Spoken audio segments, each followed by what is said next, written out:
Okay. Oh, it started already? So you're in stream now?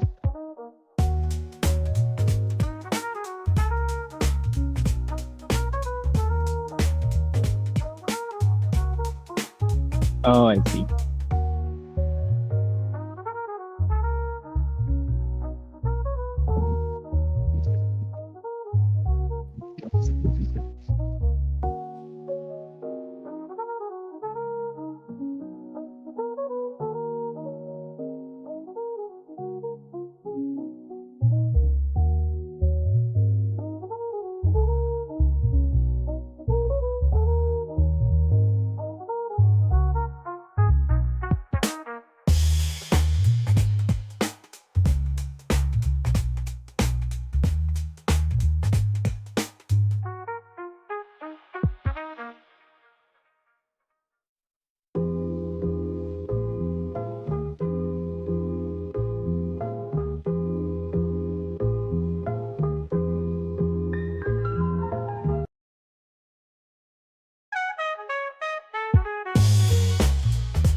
Hello, hello, welcome to the Phantom Illuvium Gauntlet. There's a lot of names in there. It's the Gauntlet tournament, 64 players, and we're down to the final 8. It's the grand finals for $1,000 is on the line. And you can see it right here on screen. That's our score sheet right here. The final 8 players are Slicks, Scoriox, Riplancer, Caveman, Fox Spirit, Anonymous, Brew Crew, and Alignment. You can see their guilds right here on the stream, on the screen. I hope everybody is doing good. And yeah, so far the tournament was really smooth, and we're gonna jump in a second. I think the players can ready up now, and then we're gonna watch them duke it out for the top spot and for the prizes. You can see right here how the prize pool will be distributed. We got $1,000 on the line. 300 goes to first place, 200 to the second, 150, 180, 70, 60, 40. So everybody right here, the top 8 are all in the money and will get a decent amount of it. We can see here all the people that got knocked out from the 32, from the top 32 players. And I think the players are ready. They're gonna start up the games now, and we're gonna see how it goes. Let me swap over there. There we go. We can see our final 8 players, and we have some upsets here. I know you wouldn't believe it, but we have the one and only Scoriox in the game. I wouldn't have believed it if somebody told me, but yeah, we got Scoriox in here, we got Caveman, we got Riplancer, Brew Crew, Slicks, Fox Spirit, Anon, Alignment, all really good players. And yeah, but I was very surprised to see Scoriox, and I want to hate on him, but he has improved a lot. I'm sure he will agree on that. He got a beautiful profile picture right there. And I'm really excited to see how this goes. Slicks, obviously, one of our best players in the game, if not the best player next to Fox Spirit. Both of them have won major tournaments already. I think Slicks won the last one and the one before, and then Fox Spirit, they both won like almost all of the tournaments. Put Whitey in there, and then you have the 3 best players right now, at least from earning perspective, from the tournament perspective. Let me bring some music until we're ready to start. Should be ready in a second.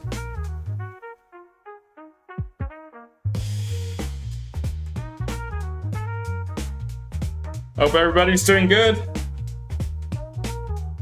I can't wait to see this. I can't wait what the people have cooked up in the semifinals, the top 16. I know Scoriox went for Arcanite. He got an Arcanite emblem. That was really strong. And yeah, we started with 64 players, and these are the final 8 that are remaining. By the way, guys, you see in the bottom right corner my referral code PASS. If you put that in your Illuvium Profile Settings, you're gonna be supporting the channel, the content creation. Doesn't cost you anything. Just gives me a cut of what Illuvium gets. It's really nice that Illuvium has this alliance program, their influencer program, and this helps me out. Alright guys, where are we at? Are we starting in here or what? Let's see it.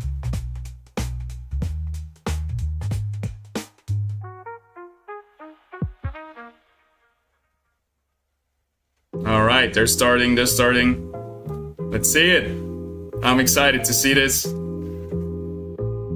And this time we have a little bit of a different time zone, so sorry for all the US players, for all the American players.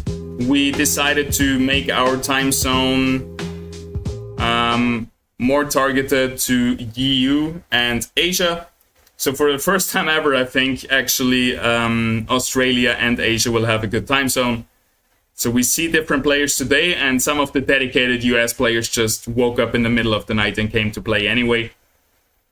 But yeah, we're gonna keep rotating time slots just to accommodate everybody and give everybody a chance to play in those tournaments. So far, we have basically had weekly tournaments in Illuvium every week. We had another one hosted by either Phantom or also Hype and Wildfire have been doing the other ones. Also, Dreamers Esports have been hosting weekly tournaments with a little bit of a smaller prize pool, but nevertheless, really nice to see.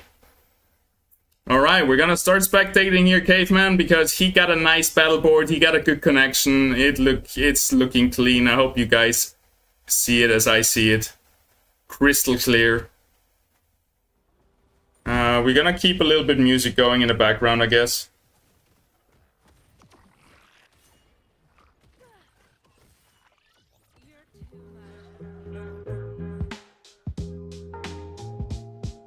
There we go. We're just getting started. Here's the first augment round. We got Temporal Frenzy, Razor Simulator, Hyperkinetic Stimulator, all really good augments. He went for the stacking attack speed. And I think he went for the stacking attack speed because this is a very versatile augment. You can use it on Scions, because more attack speed gives you more Omega cast, gives you more damage, gives you more ability, more mana. Or you can use it on your rogues, your fighter, like pretty much every unit can profit from that, because attack speed is good also for casters, because they're gonna cast more.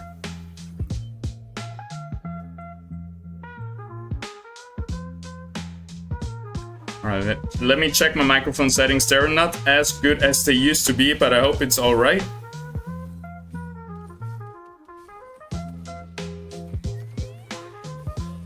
Earlier I did a sound check, but I wasn't as hyped up, so now it's a little bit too loud, I think. Let me know in chat how you doing, how you feeling, how is the quality of video and audio, and who do you think is gonna win? My bet is on Slicks, I gotta tell you. Slicks has been performing extremely well in these tournament settings, and I just believe he's gonna take it again. But we'll see, we'll see. We see a lot of new faces here. Most notably, Caveman hasn't been in a lot of finals in the tournaments, I think. Also Riplancer, Scoriox, Alignment. I don't think Anon has made it to a finals yet, so yeah. Congratulations to all those players who've made it into a finals. Feels good, they're in the money. They're gonna earn some dollars today, and let's see how much they're gonna earn in the end. Let's analyze a little bit what Caveman is doing here. He's playing 3 Earth, 2 Scion, 2 Fighter, so he's just bringing in 2 small Affliches here. Stage 1, just to give him the Scion buff, and they do a lot of damage already on stage 1. Then we have our Doka to carry him, the stage 2 Doka with the augment, and mostly focusing on Earth, which is not gonna be too bad in this round. All those Earth units are getting hyperactive versus those fire enemies. And yeah, Caveman secures another win. He's currently on 100 HP. We're gonna have a look at Riplancer, which is also the other guy, and Slicks. Let's see. And Scoriox. Okay, Slicks, Caveman, and Scoriox are all still on a win streak. Let's watch Scoriox. He told me, hey, can you do a tournament that I can actually play in, because usually the times are really bad for Australia. I'm like, we'll see. Since I moved to West Asia a few weeks ago, it's very likely that I'm gonna have to decide on a time zone that's good for me, which is also good for him. And here we are, Scoriox is playing, and he actually made it into the finals. Congratulations to this guy.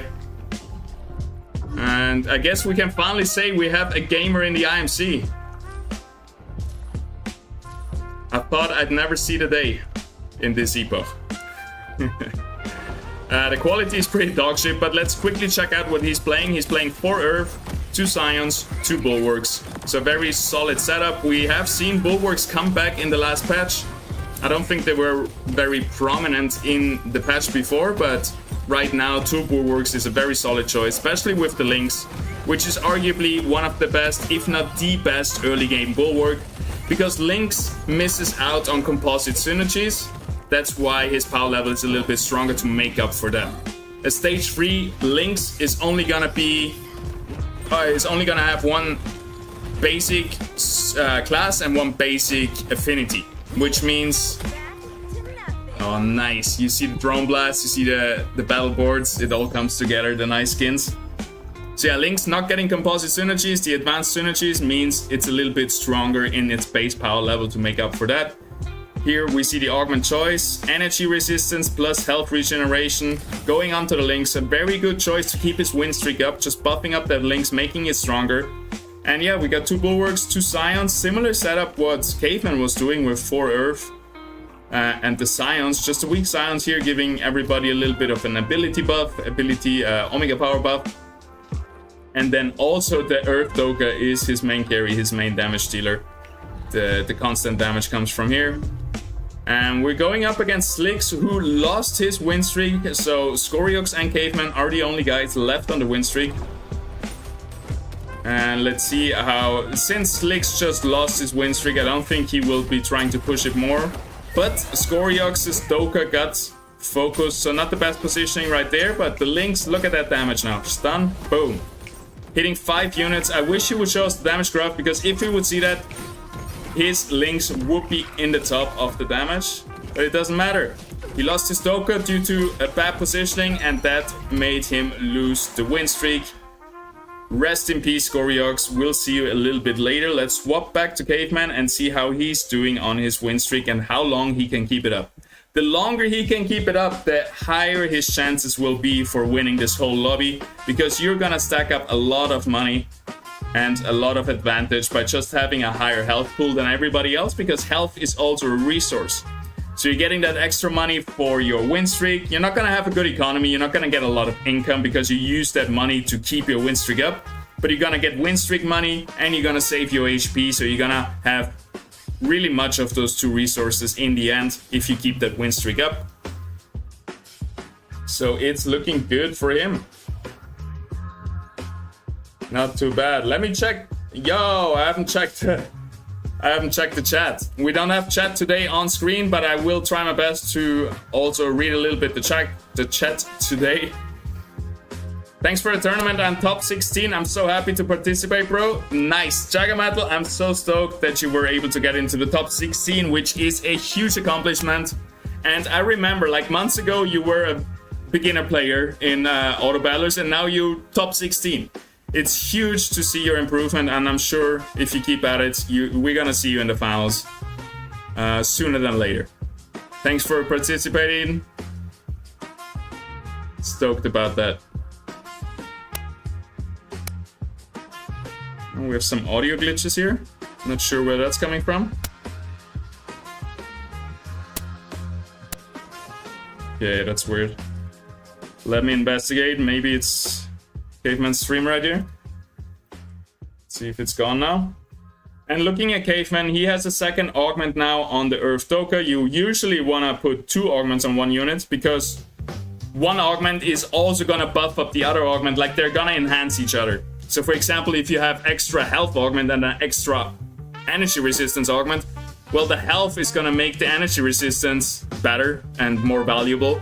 And the energy resistance is gonna make the health more valuable, right? You know what I mean? So usually it's good to put 2 defensive augments on the same unit, 2 offensive augments on the same unit.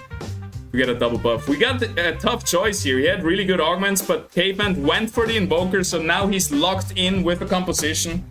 At least part of a composition, so he's gonna go for Invokers. Invokers are Sephoras. That's a tier 1 unit, and he's already level 6, so it's kind of too late to roll for that. He only has 1 copy of the Tatopy. He's choosing to reset his augments, putting it on the Tatopy. Which is a little bit early, isn't it? Like, his Doka is still gonna do the most damage. His Tatopy is not gonna carry him here, but I guess we're gonna try. Definitely the second augment is a caster augment, reducing enemies' energy resistance plus giving you a mana regen. So we'll see how that works out for him. He also has 7 earth units. So his enemies are looking to get some air units and some water units to counter this. And that is crazy. That gives you a lot of grit and resolve, but I don't think it's looking very good for him. We see the Axon right there with a Meteoric Onslaught, who is hyperactive and will never die. And I don't think the augment choice did make much of a difference in the end. I think he's just too polarizing. His setup is too polarizing. He's just going for Earth, so there will be those water units that go hyperactive. And yeah, really, really strong board here from Scoriox with the double. Axon is one of the best early game tanks as well, next to the Lynx. So he has the best tanks. And let's go back to Scoriox. Let's actually analyze his board a little bit better. Because he just took down, finally, he took down Caveman and screwed up his win streak, which was very, very important. And everybody else is celebrating Scoriox right now for taking down Caveman. Because the longer that win streak goes on, the higher the chances will be. It's like an exponential curve. So what we see here, we have 3 Scions, 3 Bulwarks, so he's extremely tanky, really good augments on those Bulwarks. Then he has a Gorilla as well, bringing a lot of damage. He already has a Fury, plus the little Fleesh, plus his Ranger is sitting on the Earth Gauntlet weapon. He has a lot of armaments here in his bank. I hope he knows that and it's not just leftovers, but he's probably looking for something. Those two look like it's the same. So he wants to... No, it's not the same. It's really hard to identify. We need to update the visuals a little bit of the armor. And by the way, guys, this game, Illuvium, is still in open beta. So if you see bugs, if you see like stuff like this where all the suits look pretty much the same because they're so small, right? Those are all things that are work in progress right now. And there is so much stuff work in progress. And every week, Illuvium is pushing new updates, new features, fixing bugs, fixing crashes, and all of that. So we're still very, very early, but the team is working hard, and I think beginning of next year, Gauntlet is going to be very polished and very much there where we want to have it. Also, a spectator mode is coming, so we don't have to spectate anymore through Discord. And at this point, or at the point where Illuvium is really polished and really ready to go for the big audiences, we're going to push for marketing and we're going to go bananas. Let's jump back to Caveman. Actually, let's give some other players a little bit of screen time. Let's just go down from the top to the bottom. We have a Landman here. He's sitting comfortably at 87 health with a really good setup as well. I think he looks to be going a little bit more into fighters plus those rogues. I don't think he has 2 Bulwarks. I think it's like something like 3 fighters, 3 rogues, something like that. He's gonna lose to Fox Spirit. It seems like Fox Spirit too strong in the defensive frontline here. It took him forever to break Fox Spirit frontline, and he has 3 really good Scion units sitting behind him. 2 stage 2 Flishes plus the stage 2 Snail. So let's jump over to Fox Spirit, see how he's doing. So he's going for the Scions, and we already know Caveman is also going for Scions because he bought, or he selected the Invoker emblem. So we have a lot of people on the same traits as it's usually the case. Here we have the PvE rounds. Quick decision here to go into the defensive augment. Really solid choice. He's probably gonna put it on his Scarabog.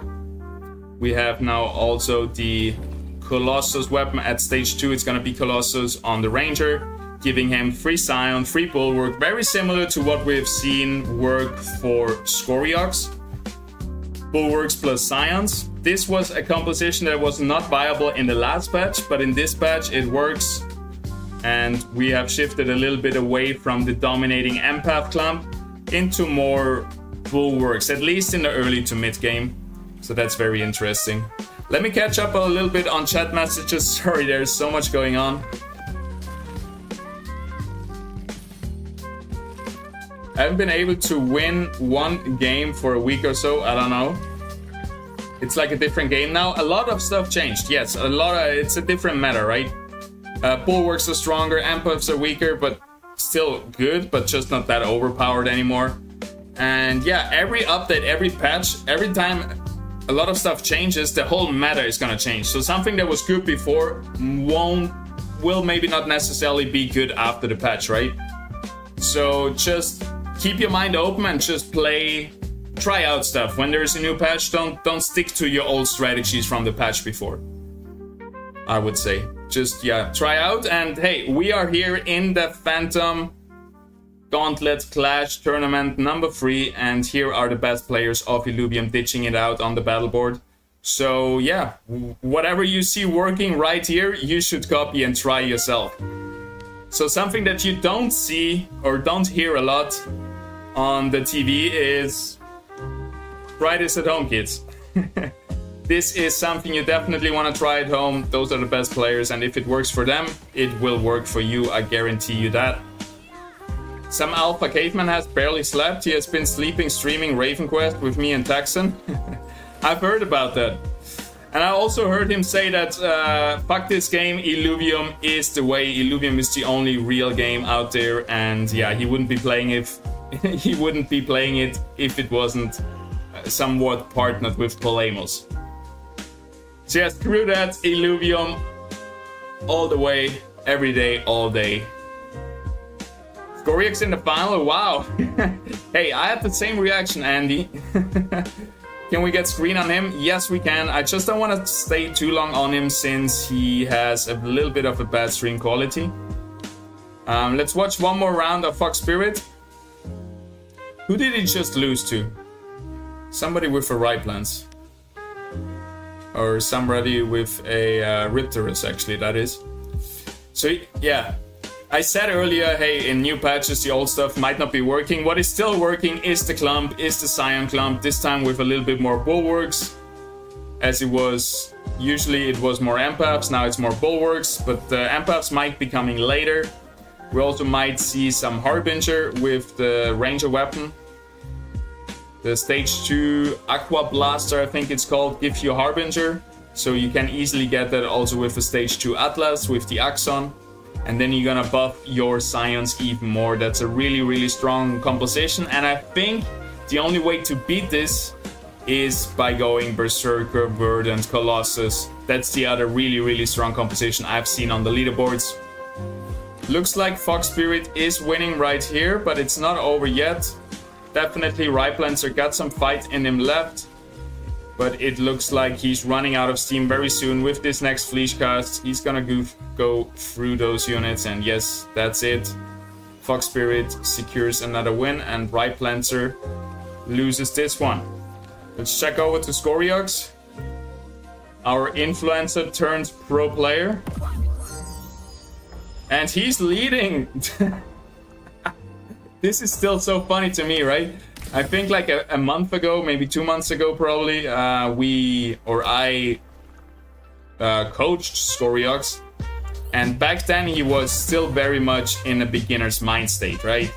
He still had a lot of the basics to learn, which is not a bad thing. Everybody starts as a beginner. I'm just saying, like 2 months ago, this guy was as good as Rich or Terran.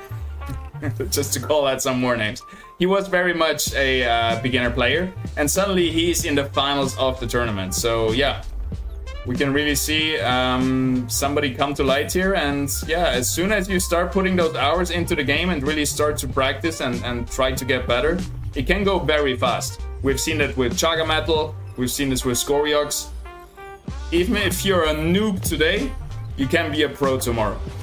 And that's the beauty, I think, of TFT and auto battlers and gauntlet and strategy games, where you don't need to learn those mechanical skills, which can take like years to build up, right? You need to learn new tactics, new strategies, and it's more of a mind game, a chess game, which also can take, years to perfectionize. And I'm sure, I'm gonna put my hand in the fire that Scoriox is not gonna win the tournament, but just him being here in the finals shows a lot how fast you can improve. But compare him with Slicks, who has been playing, I think, like semi-professional auto battlers for years now. You're still gonna have a lot of catching up to get to this level. But to get to a decent level, to get into the finals, get into the money, hey, it can happen anytime. Just put your mind to it. Watch my guides on YouTube. Maybe I can coach you a little bit on stream. That's what I like to do. I like to teach people how to play the game. Soon everybody that I taught the game will be better than me, but that's alright. I think that's kind of cool. It's gonna... I don't know. I'm not gonna be mad if I see my students become the masters and I'm actually gonna be worse than them. That's gonna be a glorious day for me, and it has happened a lot. That's the first proof. Scoriox right here in the finals. I'm gonna stop talking shit about it. But everybody who saw this was like, "Whoa, what happened?" Yeah, it's cool to see. What is the best bulwark currently? I would say the best one is Lynx in the early and mid game. Next to Axon. Axon is super strong because Harbinger is kind of viable now with the stage 2 water Scion weapon from the Ranger giving a Harbinger. And Axon is just, I think he got a buff or something, it's just so strong in general. So Axon and Lynx for the early game, then stage 3 Lynx also for the late game. So Lynx definitely one of the strongest bulwarks. Axon really good in the early mid game. Maybe situational if you play around Harbinge in the late game as well. And then late game, your best tank will be the Beetle line with Scarabog, Goliath, Titanor. And with it comes all the Colossus. It really depends what you're playing. That's the beauty of this. You cannot say, oh, this is the best one or this is the worst one. It depends on the situation. For example, if you get a Blotto and you have Aegis online and Wildfire online and you have a lot of those synergies that this bulwark has, then it's a really good tank. But I think the easiest to get online is probably a Goliath. So Goliath, it just... Granite has been reworked, by the way, guys. It's not invulnerable anymore. It gives you a huge amount of grid and resolve in the first 4 seconds. So it has been nerfed a little bit. But Goliath, it's really easy to get Granite online. And yeah, if you can get Colossus bulwarks like a Gnarl plus a Caradulux, that's gonna be extremely strong.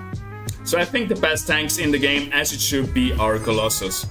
Colossus, Composite Synergy, double bulwarks, if you can get them. If you can't get them, then it's probably a Goliath next up.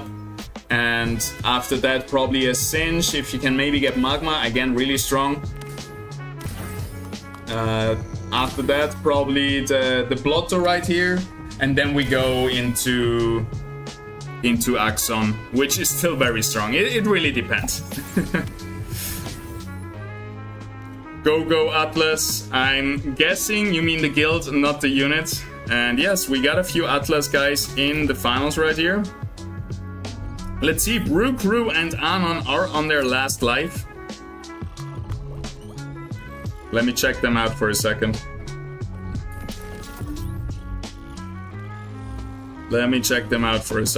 Scoriox string quality, sadly, a little bit bad. Brew Crew is not looking too bad here.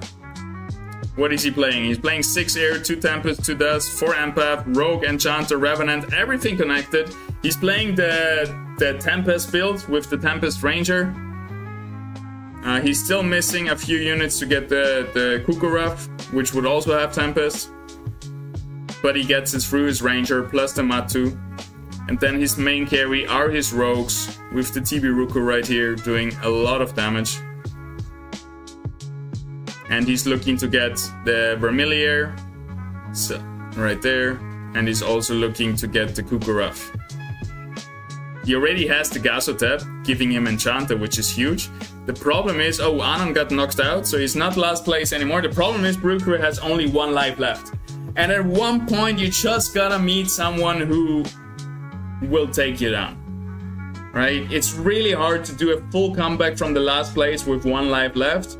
Because there's so many really good players in here that at one point, you're gonna lose 1 round.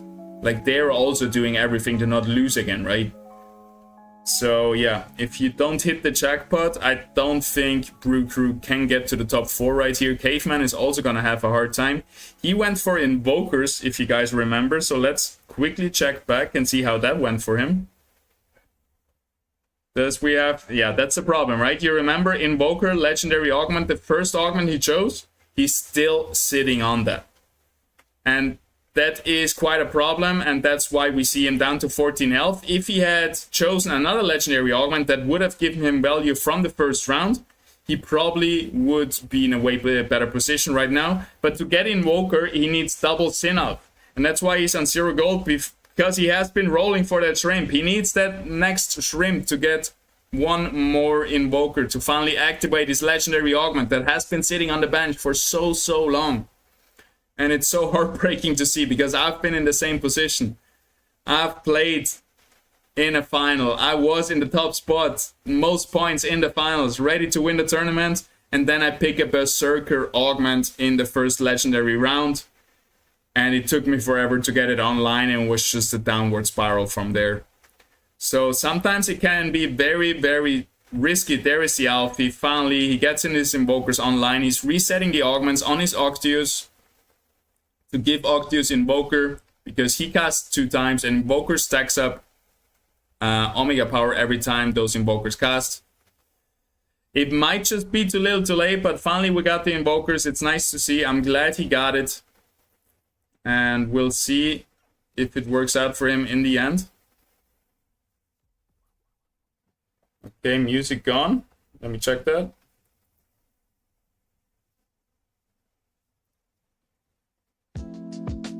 There we go. Hope you guys doing all right. Who you guys think wins? Let me know your prediction in the chat.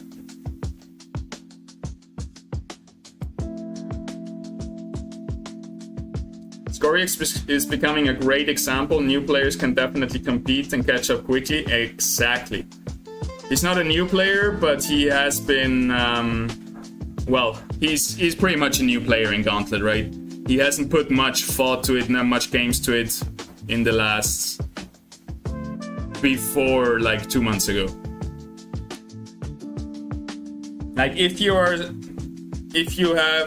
a smart guy, if you can figure it out, if you do a lot of work, you know, a lot of games, you collaborate with people, you talk to people, you watch guides, and you try really to learn this game as much as possible, you can learn this very fast and can, yeah, be a top contender very fast. And it's not like TFT where we have 2 million players that you're gonna play against, right? We have a few thousand players, so it's very much easier to get high up in the leaderboards and actually get a piece of the pie. All right, we see right here Alignment versus Caveman.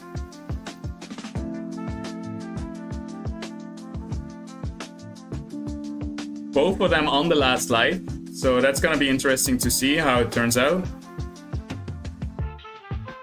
We see Caveman on his Invokers, but he lost last round. It's just too little too late. He would have, maybe he should have either gone for another legendary augment or go for the Sea Forest, roll down to get the Sea Forest to get Invoker early on. Also, Sea Forest casts a lot, so you can get a lot of Invoker stacks with that. It looks pretty good for Caveman, it looks pretty bad for Alignment, and that's gonna be it for Alignment for this round right here. But remember guys, this is not a knockout stage, this is not an elimination stage, this is checkmate stage. So basically, depending on your positioning, you get points. If you finish first, you get 8 points. If you finish seconds, you get 7 points, 6, 5, 4, 3, 2, 1 points for the last place. And then you have to get 13 points in total, which means, for example, first place and fourth place. If you get first place in the first round and then fourth place, you're gonna have 13 points, which is gonna put you in a check position. Once you're in check position, you need to win one more game, one more lobby to win the tournament. So it's very much based around winning a final game. If you can't do that, other people might be above 12 and have at least 13 points, and once they have it, they're also in a check position. So what we're most likely gonna end up is 3 people are in check position, have 13 points at least, and they need to win one more game to win the whole tournament.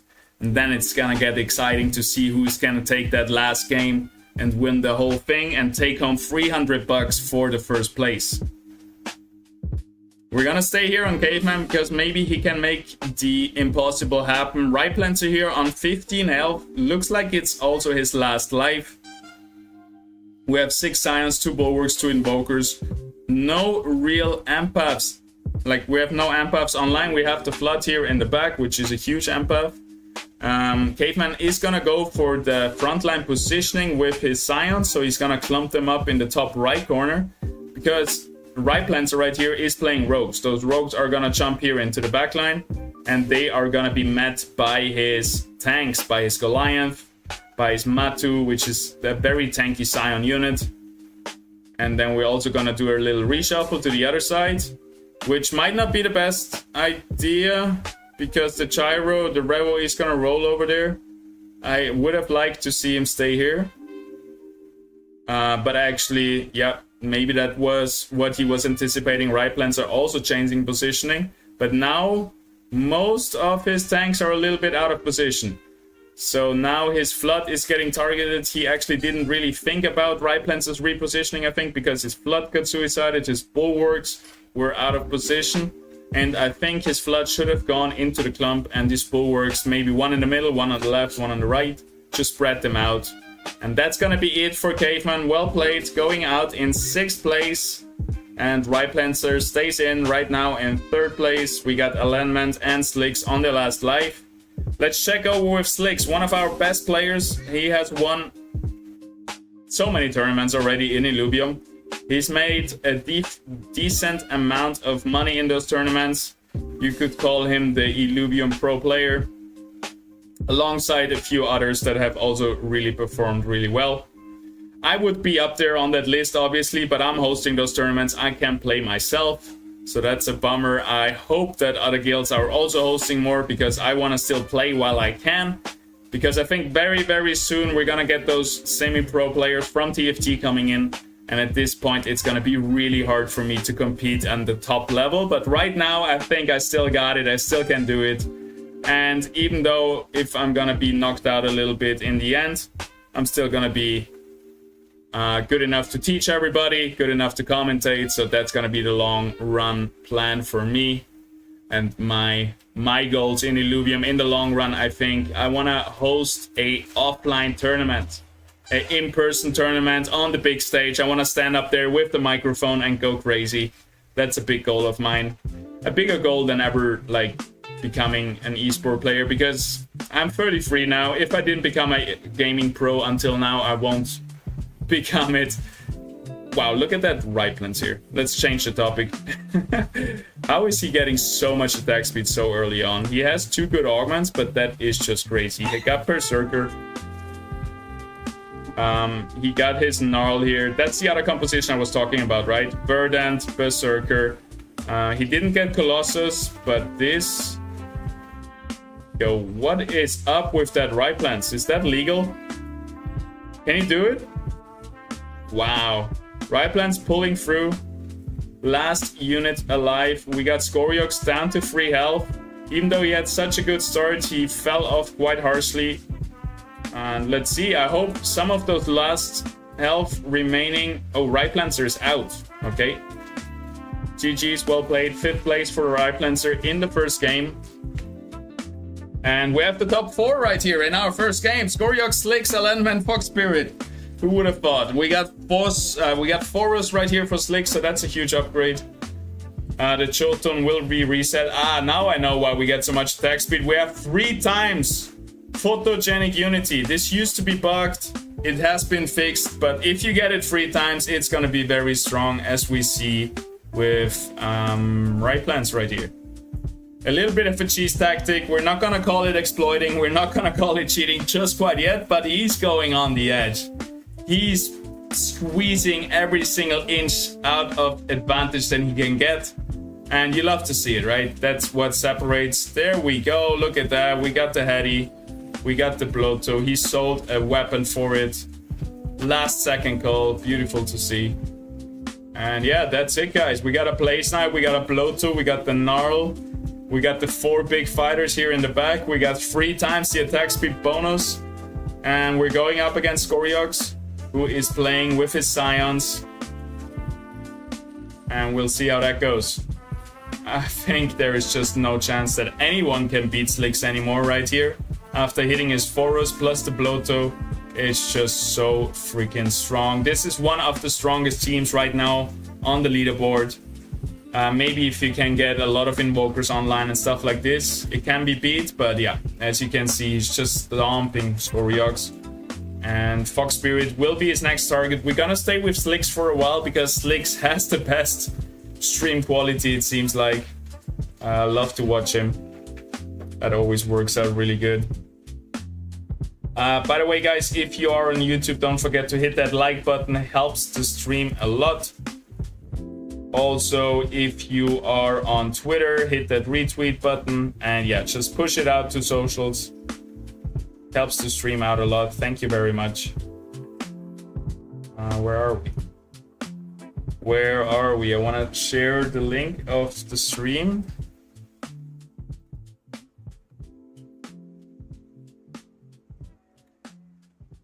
Internet is breaking a little bit right now. Had a little lag spike. I hope we are back.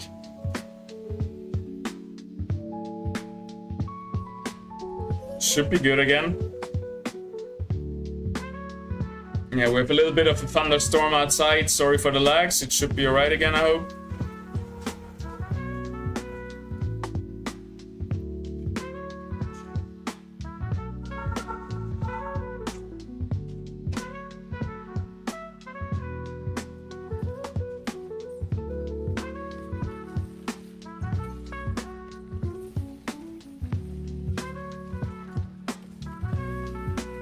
Alright, give me 1 second here.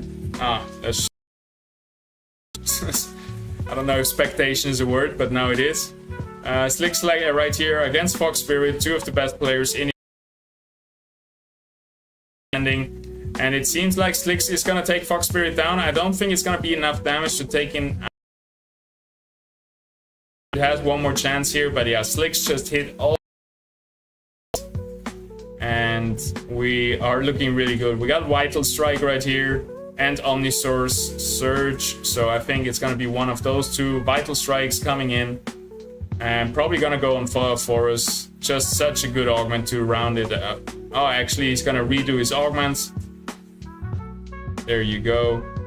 He's gonna lose the self-healing on the right plants, but now he's got the extra health, which just makes him that much stronger. We have 1 second. I just remember.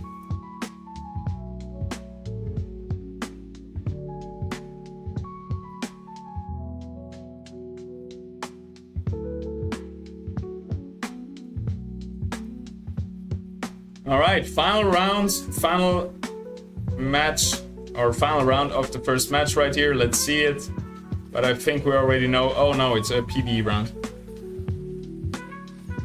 But I already think we know how it's gonna turn out. It's crazy. Slicks just has every single thing he wanted. He has the Blaze Knight. He has those attack speed giving augments. He has the perfect augment on his huge Gnarl, who will never die, with minus damage plus minus energy gain for enemy units around him. He went up to level 9, puts an Otter in right now. Maybe a Scarabok. He's unsure what to do. What else can you do? What else do you want? You got it all, my man. You got it all. Just a little bit of a reposition, which is usually way more important than just, you know, like upgrading one more unit. If your positioning is shit, it doesn't matter what you have. If you're gonna suicide your damage dealers, you're done, right? So focusing on positioning over just rolling those last 10 gold down, I understand that. And I think it's the right call. Let's see Fox Spirit positioning right here. He got the big stage 3 Mammoth on the outside. He got a big tank right here too, but he goes down way too fast, and yeah. It's just too tanky. Slicks is too tanky, and Fox Spirit cannot get through him anymore. And I think Verdant Berserker is gonna be the dominating composition in this tournament. GG's, well played. Slicks first, Fox Spirit second, Alignment third, Scoriox fourth, Right Planter, Caveman, Brew Crew, and Anon. That was the first round. We're gonna go into a little break. Thank you everybody for tuning in. Don't forget to share, like, and subscribe. And we see you back in a few minutes after this break. Rangers, the G-Shock Illuvitar collection is here. This epic collaboration brings 108 Illuvitars ready to find their place inside your album. With every G-Shock disc that you open bringing you closer to unlocking exclusive rewards. With this partnership, we merge the digital and physical world. Get your in-game cosmetics and a limited edition Illuvium branded G-Shock watch. Get ready, Rangers. Sale starts December 9th.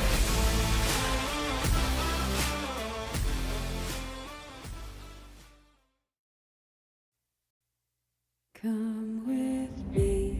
Illuvium was always more than a dream. And you'll be It was our calling. in a world of pure imagination. If only they knew the truth. Scans indicate a dead planet. But I can feel it. This is Illuvium. Find me, child, Activate scouting vessel. and show our people who you truly are. She won't decide our fate.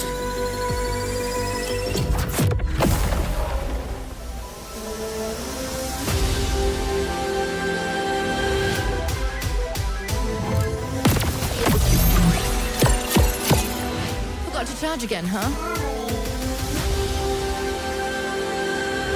He only just landed. Will you retreat to safety, chasing paradise? Or will you follow me and fulfill your purpose?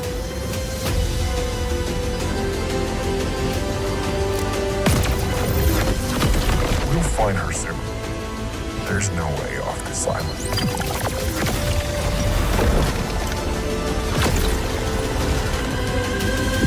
All we do is blindly follow orders. I need to know how this ends.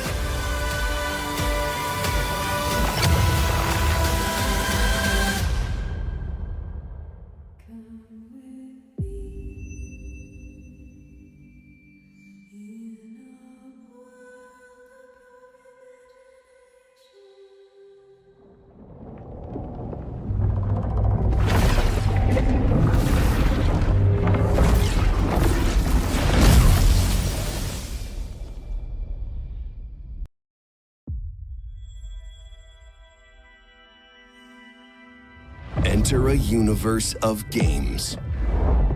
Mine and harvest resources that power your journey. Customize your unique ranger. Explore vast regions. Discover countless mysteries, rich lore, and complete your missions. Join the hunt for rare creatures. Gather vital resources to repair your ship and ensure your survival.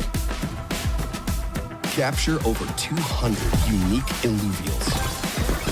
Craft weapons and armor, fuse your units, and build an unstoppable team. Enter the arena. Challenge fellow Rangers.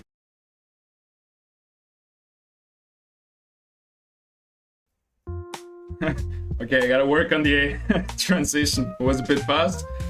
We are back, everybody. Let's have a look at the sheets, at the scores after the first game. I mean, we have just seen it, but let's have a look at it again. And the players are gonna be jumping into the next match in a second. Maybe we have Neil joining us for a little bit of commentation, a game developer of Illuvium. That would be cool.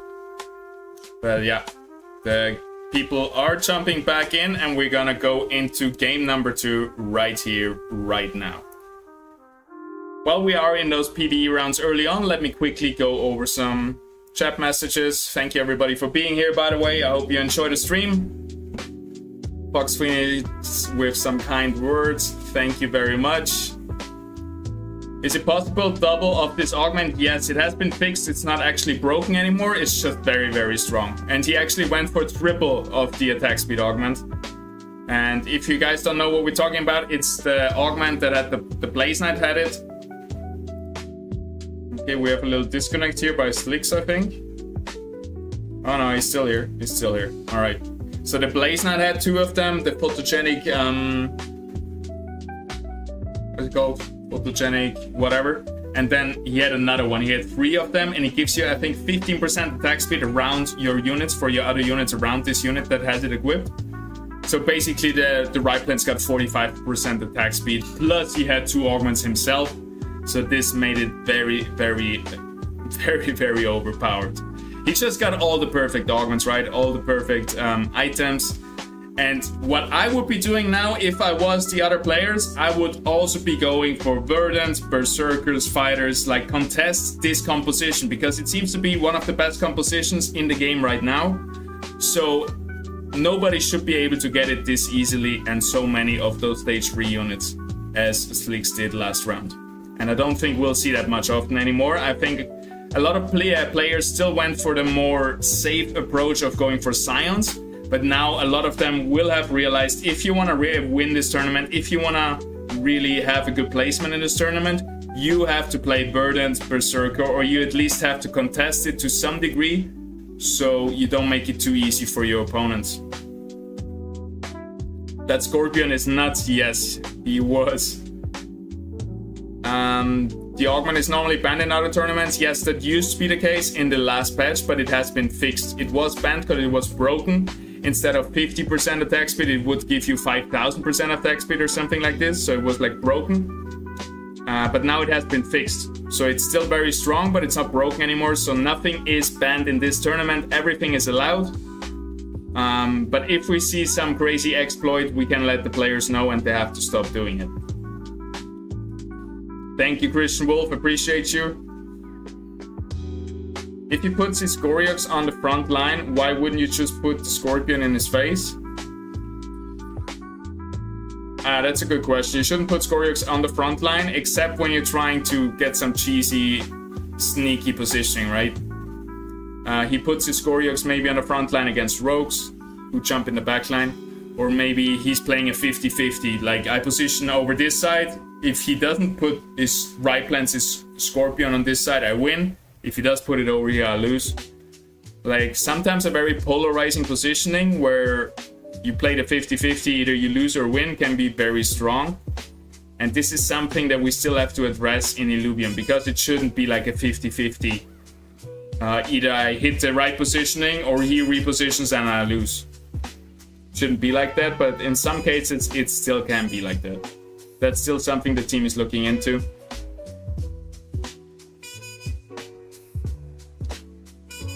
Alright, let's have a look. Slicks is not anymore on a win streak. Let's keep following along the guys who are on a win streak. Let's see if Anon can keep it up. He was last place last round. So let's see if he is gonna try very hard to make up for it in this round. There we go. He was able to secure his win streak. So he's now on a 2-game win streak, which means he's probably gonna use a lot of those mastery points to actually level up and make his board stronger and keep this win streak going. Look at that. He got a stage 2 Fleesh, another one, and a Grocco, bringing in another Fleesh. And those stage 2 units, those stage 2 tier 0 units, if you find them early on, they're gonna carry you so much. He has just a Grocco to defend everybody. What is a little bit interesting here is that we see a full board of armaments. And most of them will be tier 0, so not cost anything. But we got this one costing 1 gold. This one costing 1 gold. Yeah, I don't think he could get to 20 gold, so it's fine. The Grocco wasn't able to protect him for long. Here comes Goryox with just a bigger bulwark front line that is hard to beat. Goryox's backline is dead, but those bulwarks will be doing enough damage. And I think it's 4 bulwarks, full water. Crazy. Alright, Goryox taking down Anon's win streak. You love to see it. I always love to see it if somebody loses their win streak, because then it's gonna be a little bit more balanced. We see the emote popping off. Tough augment choice here. I think Hyper Endurance is gonna be one of the best.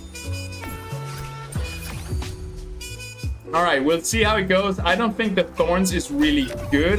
The last few times I played it, it wasn't really overperforming well, and I think the other two were a little bit stronger for his positioning and for his playstyle. Like, he had some stacking Omega power and he had some really good defensive augment, but we'll see. We'll see. Goryox is in the finals and I'm sure he knows what he's doing, but interesting augment choice here for sure. He's also fishing for a stage 3 Grocco. He has 2 water Groccos right here, stage 2. So he's going for that stage 3 water Grocco. Let's see if he can get it. And all those tier 0 units, they're costing you nothing, right? So sometimes I like to clean up my bench because I don't want to have it that cluttered. But the ideal scenario is that all your bench slots are taken by tier 0 on the other units. You want to give yourself the best chances of finding copies, of finding duplicates. And yeah, Goryox is doing great here, making the right decisions. So he's playing 3 bulwarks, 2 scions, and his ranger is actually on the mystic weapon. I don't think it's mystic yet, but it would be on stage 2. But he's gonna lose to Fox Spirit here. So let's swap over to Fox Spirit. Let's play a little game. Whoever wins the round is the one we're gonna be following along. And here comes the Toka. I'm sure he's gonna bring him in. Stage 2 units are just so much value. Right? Oh, he's in a PvE round anyway. He doesn't need to hurry. But yeah, if I was in his position, I would play the 2 Scions, 2 Bulwarks, and then 2 Fighters. Maybe level up for level 6. You also want to get up a decent economy though, especially if you're not too much on a win streak. So he's probably looking to get above 50, 60 gold before he's gonna level up here. But he might also, he's on a 2-game win streak, so he might also want to invest into getting to level 6, being able to play those fighters. Let's see, it also maybe doesn't value his Toka very much, but with this augment right here, it could work out really well, I think. Right now he's playing 2 Bulwarks, 4 Scions, so he's basically playing what he used to play last game. So I like to see this as well. He's not pivoting away from his original strategy, even though he didn't win with it. He knows, I've practiced this a lot, I'm good at it, the tactic, the Scion Bulwarks are really good, and I can consistently get a high positioning in those games, and that's what he's going for. He's not trying to reinvent the wheel, also going for Berserker Verdant, because it might be the absolute best. Because if it's highly contested, if it's the best, a lot of players will sooner or later play it, and then it might be better to go for Scion, stick to his original strategy, and worst case, he's still gonna get a good placement out of it. So I like what he's doing, and what it's all about right now in these early stages of the Grand Finals is to get to 13 points, to get to a check. Then you have to win a game.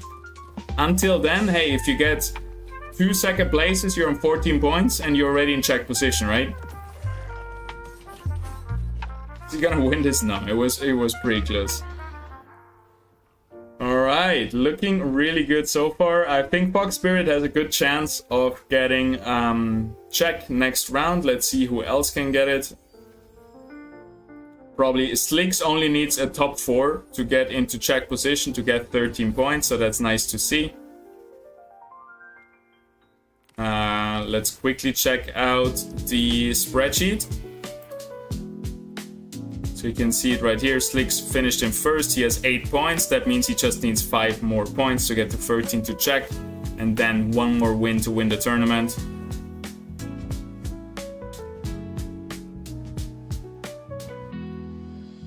Let me remove that. Opa. Yeah, it seems like Neil can't join us. Alright, give me a second. Where are we at? Here we are.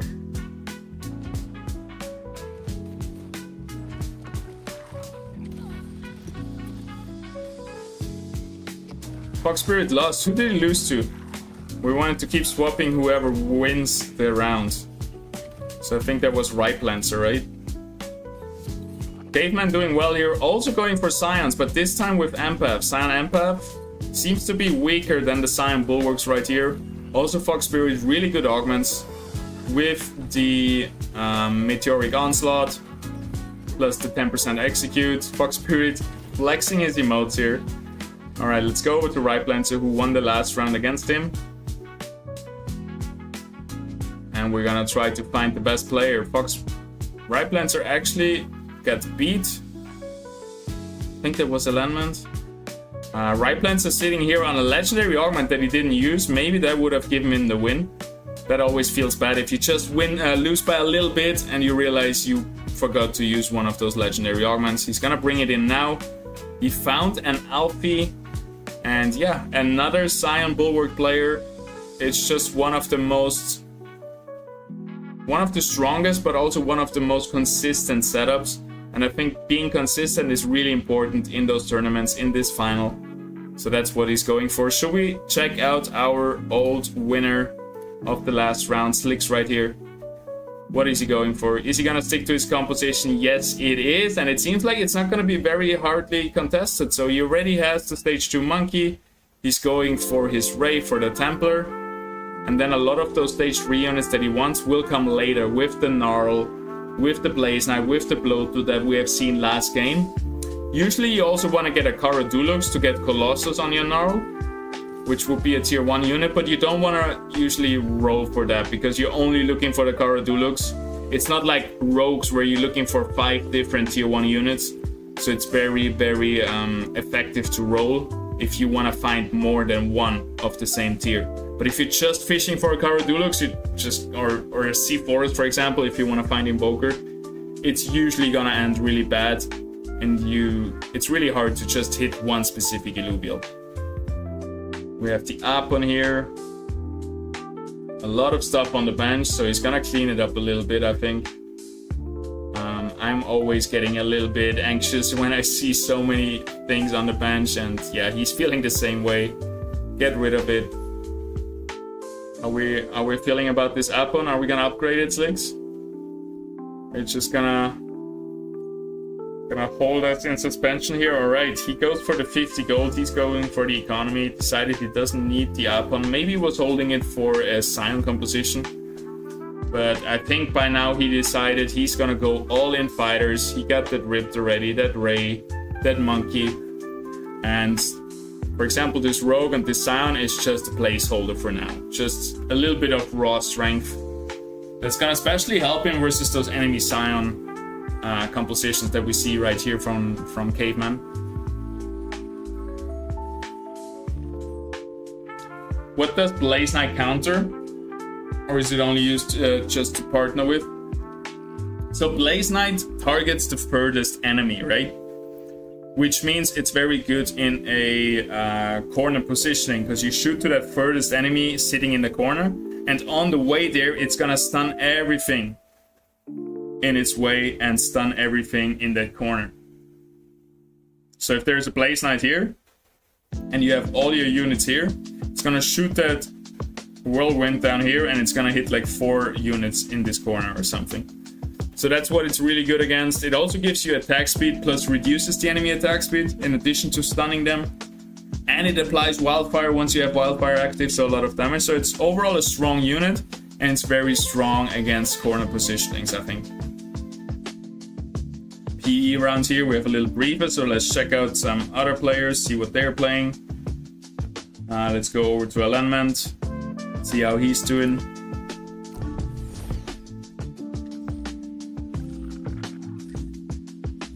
Also, Bulwark Scion, are you kidding me?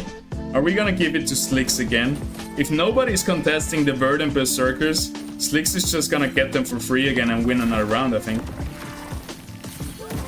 Let's check out the other ones. We got Brew Crew right here. Air, Dust, Empath, Rogue, Bulwark. Looking decent. Looks like he's still on level 5, 70 gold, so it looks like he's going for Rogue Tempest. So now with 90 gold, we're gonna see him roll down a lot. Oh, Brooker is in really good position. I mean, he only has 30 health left, so that's what he had to give up for those 95 gold. But now he's gonna be rolling for those rogues. And there he goes. Wait, what? Why don't you go for the Rota? You're killing me here. What was that?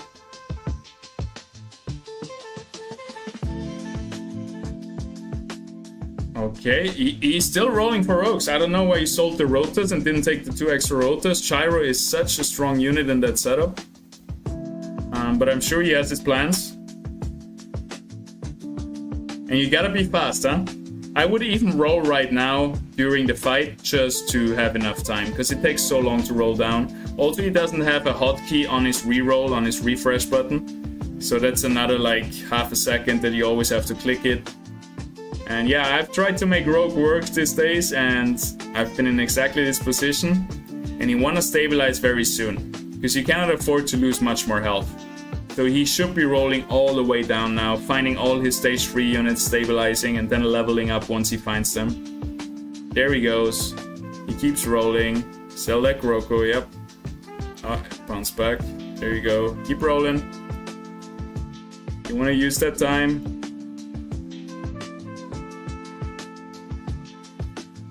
Staying on 60 gold for now, because there's going to be the income coming in a few seconds, so you don't want to go lower right now, just a few seconds before that. It's also going to refresh your shop. So that's gonna be tough if you find something and then it gets automatically refreshed.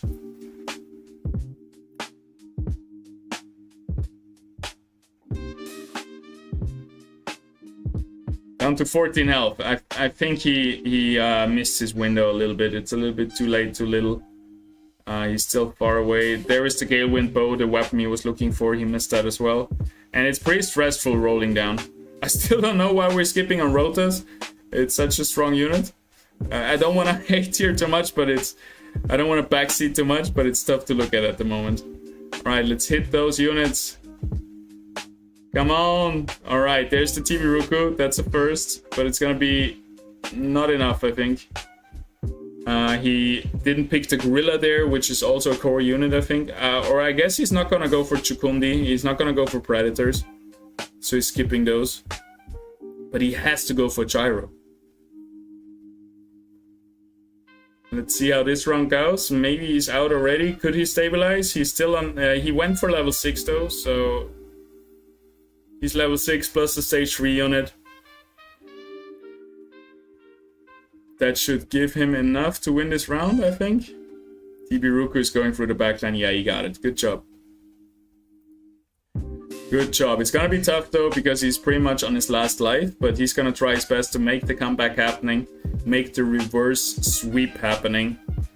And let's jump to our first player in this round, last player last round. Anonymous right here.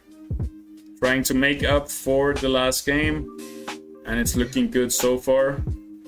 Takes a little bit longer to load, but last time it worked out.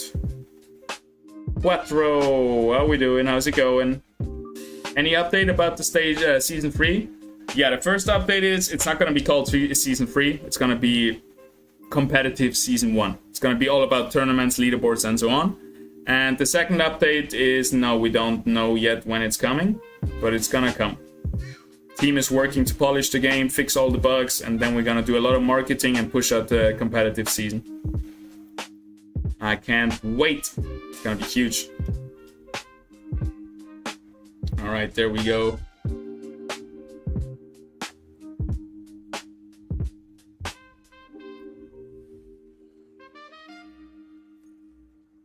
Oh, I got smacked around today in the waves. My neck is a little bit hurt. But I had some really good rides. And my girlfriend took a break day today, so she was filming me riding the waves. So yeah, follow me on Twitter or on Instagram. I'm gonna post some surfing clips sooner or later, I think.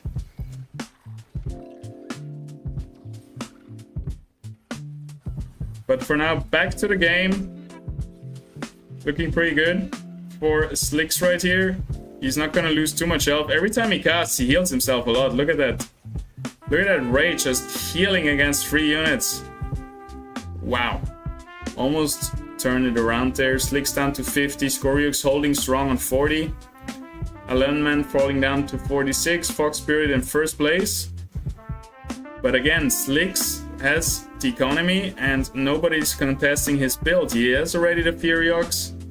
He's still missing a few Scorpions. He's gonna roll down now. He finds another weapon. There is a foe. There is a lot that he's looking for. Forest, there we go. And yeah, Slicks right here decided he lost enough health. He's gonna use his gold to roll down, find everything he needs, and stabilize his board to not lose any more health. Because all Slicks needs is a top 4 finish. How do you do that? You save your health. You don't try to squeeze out the last little bit of economy, but you save your health. You also want to use this augment. Slicks right here ran out of time. That even happens to the best players. But yeah, he's just trying to play aggressive now in this mid-game to secure a top 4 placement. If he was gonna go for the winning this lobby, this game, then he would not have rolled down from 70 gold down to 10 right now. This was really to save HP, to not lose any more HP, especially not versus Brew Crew right here, who was able to hit the Gasotep right there. And yeah, without rolling down, he wouldn't have been able to do what he's doing right now, which is, I think, surviving. I think winning this round. Yes, sir. So you love to see it. You love to see Slicks pull the trigger in the exact moment he needed to. And even without playing his last augment, so a little misplay there, still getting so much value out of that roll down, out of that mastery points used. There we go, strong. He likes to stack those augments. Double heal on the Forus. We have the Omega power for your whole team on the Ray. And yeah, the gameplay is so much different now that you can redo your augments. It's crazy. You can constantly just pull down the augments, put it on someone else. I'm not sure yet if it's too overpowered or if it's actually nice. It feels really nice to play right now, but it feels like maybe it could be a bit too strong. Like every round you can just pull it off again, pull it on someone else. What I'm always thinking in situations like this, why hasn't TFT done it if it's better, right? I don't want to say TFT is perfect, but they have like, what was it, 5 years, 10 years? Either 5 or 10. I think 5 years that TFT now is out, and they had 5 years to experiment, and they have done a lot of experimenting. So if redoing your items constantly is better, why haven't they done it? But one thing to keep in mind here is we are not TFT. We're very much different from TFT in many aspects. Economy is different, the composite synergies and all of that. So full lifesteal on the Forest, nasty. So yeah, often you cannot just say, if it doesn't work for TFT, it doesn't work for us. Because so far I'm having a lot of fun just redoing my augments all the time and finally not being stuck with the same augments on the same Illuvials if you make a bad decision augment-wise and kind of screws up your late game. It's very much forgiving right now, the new system with the augments that you can redo all the time. And I like that. I like to see it. Slick is gonna make all the fighters, so it's gonna be an easy win. I think so too. I really thought after his first win, more people would contest him, but that didn't happen. Maybe it's also because they cannot spectate. So many people, if you dropped out early, you didn't even realize that Slicks was winning. But you are allowed to watch the stream while you're not playing. So maybe we shouldn't allow that, but it's okay. Because we don't have a spectator feature, I think it's fair that people that drop out early are able to watch the stream and then see what's actually going on in the game, right? Because you would have that in TFT and in other competitions as well. So I think that's fair. Alright, we got Caveman, Scoriox, and Brew Crew on their last health right here, 13, 7, and 3. And then we have Alignment, Anon, Fox Spirit, Slicks, Riplands, all sitting comfortably around 30 to 60 health. And yeah, I'm telling you, Slicks is doing it again. Nobody's contesting his composition. His composition is one of the strongest, if not the strongest in the game right now. So it seems like they're just giving it to him, which means Slicks is gonna have a check, and he needs to win one more round to win the whole lobby if it goes all down as I think it will. I think Fox Spirit also is gonna get a check. So also, yeah, it seems like this might be a free game grand finals with 2 people being on check. Which is totally fair. But I think I'm gonna start reaching out to TFT pros and semi-pros soon to invite them to tournaments, because I wanna see those people who always look at that Forest. It's so disgusting. Stacking attack speed plus the legendary lifesteal augment. Oh my god. Anon is screaming right now at the top of his lungs. I've been in this situation. It's horrible. Just a Forest 1v9ing your whole team. Yeah, I mean, those players who win the tournaments, they definitely deserve it, but I want to bring in some pro players, some competition to push them. To push them to become even better and step it up. Because it seems like they have been farming the same people over and over.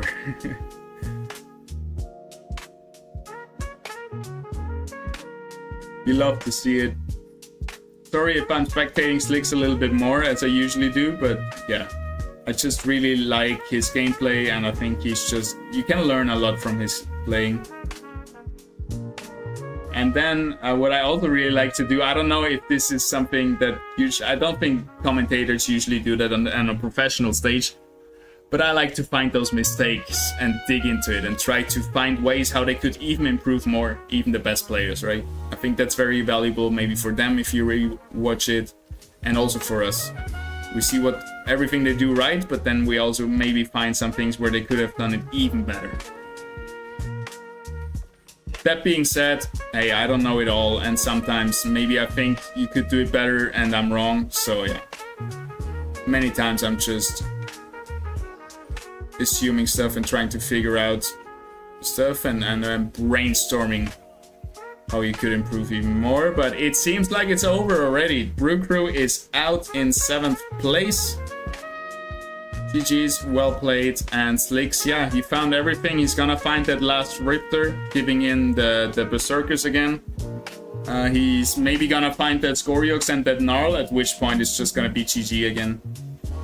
Oh, it's Fox Spirit actually contesting him, that's nice to see. That is nice to see, but at this point, if just those two people are contesting this composition, it looks like both of them are hitting it, and both of them are gonna go into check next round, needing one more win to win the tournament. It's Hype versus Atlas, a matchup you have seen many times.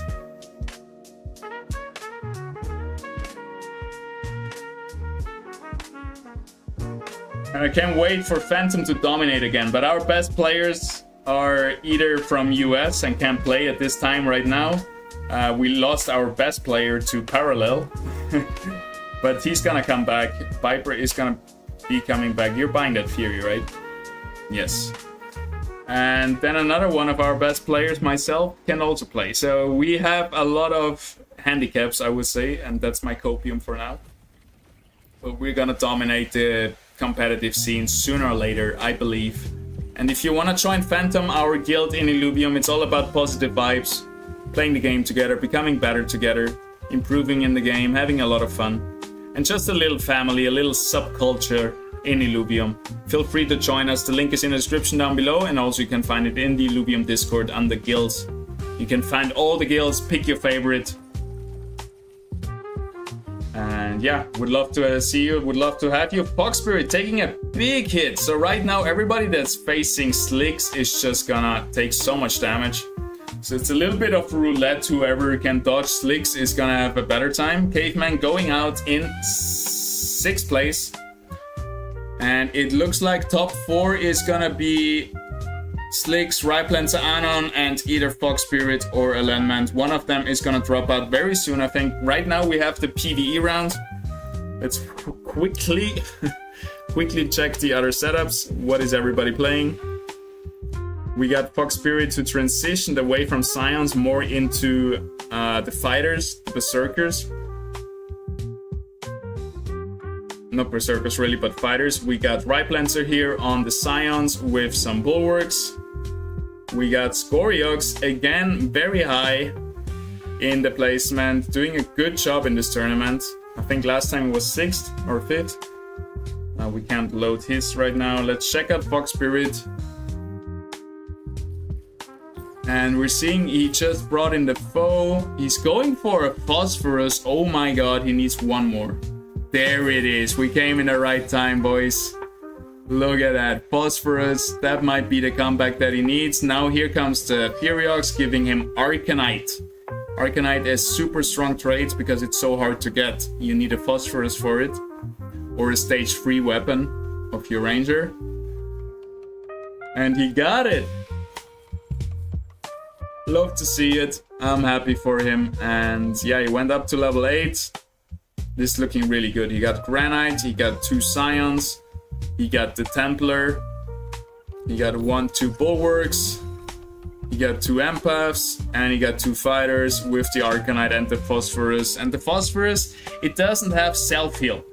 So that's the problem. As we have seen with Slicks, his augments are super strong, and his augments are all about sustain, healing yourself, being your own healer while doing so much damage.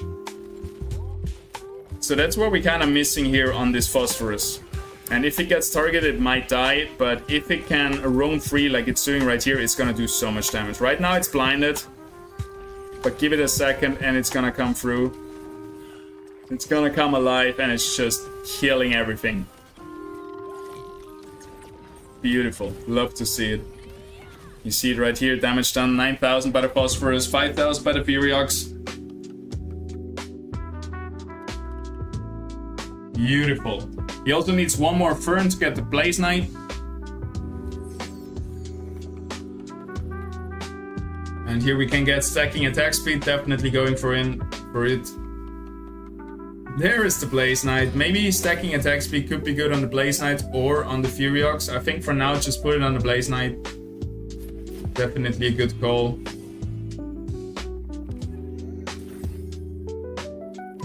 Yep, there he goes. Okay, I want to see him play against Slicks. It's gonna be the same finals again for the win. Slicks versus Fox Spirit. Fox Spirit going up against Anon.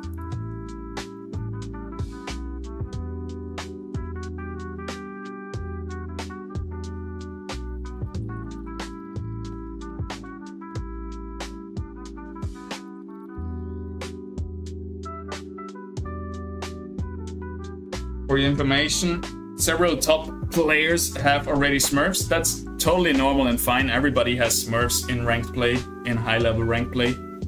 Because at one point you want to try out compositions, but you don't want to use your diamond-rated account to try out some crazy stuff where you might get last place.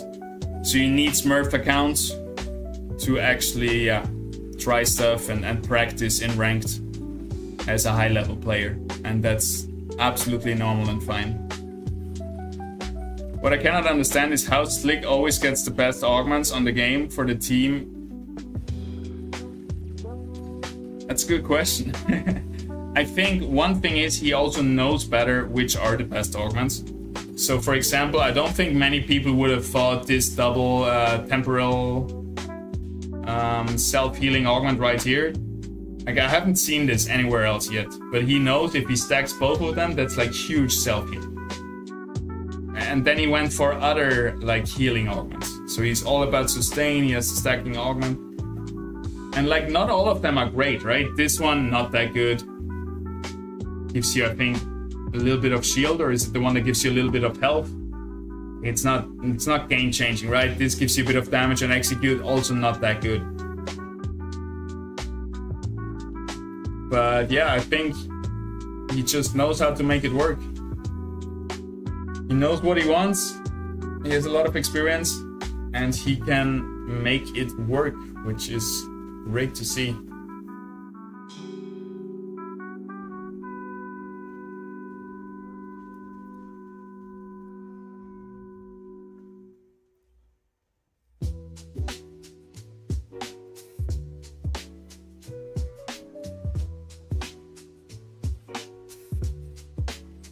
Yo, did the stream die on Twitter and on Twitch? Let me check real quick. Sorry.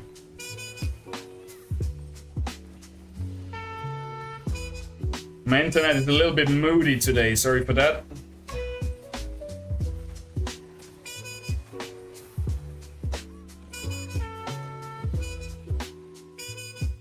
Oh, we're still going strong.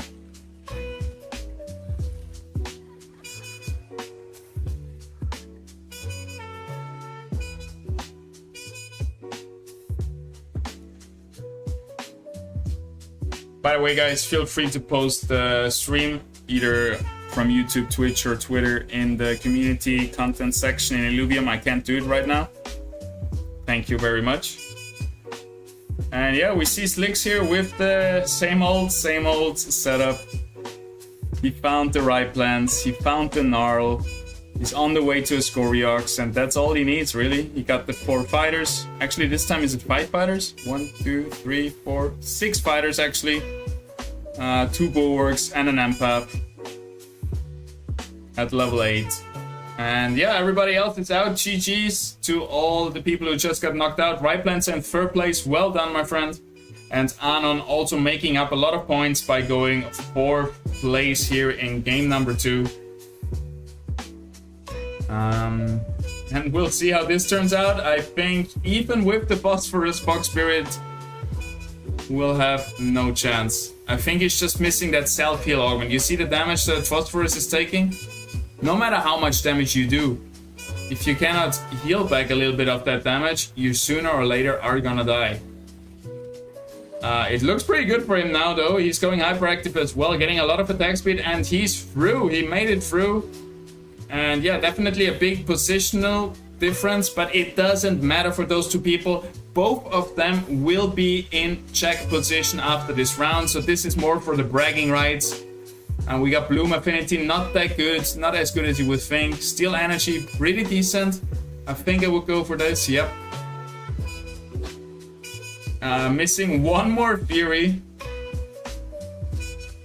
One more Fury. Let's go, let's roll for it, Slicks. What are you doing, man? Oh, it's a PvE round. My bad, my bad. Alright, let's see what a Fox Spirit got as his...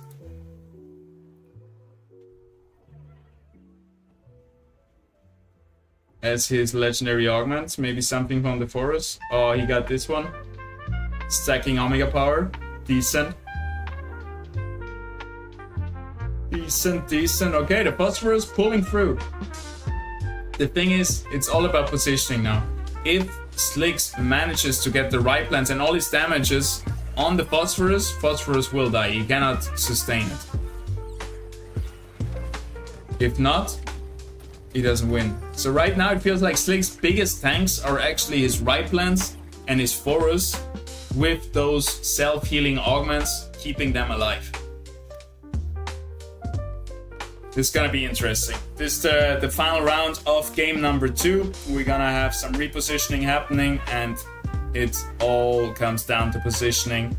We see Fox Spirit pushing for level 9, probably gonna start to roll a little bit, and he might do good to secure some more Furies, because as you see, Slicks might already have the Scoriox.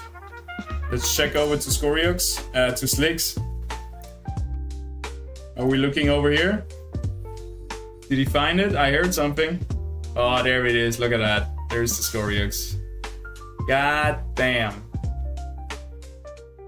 What a big boy. Alright, which augments go on it? First we do a positioning. We still have a few augments up there. Holy shit, 5 seconds. 5 augments to do. 1 per second. Nope.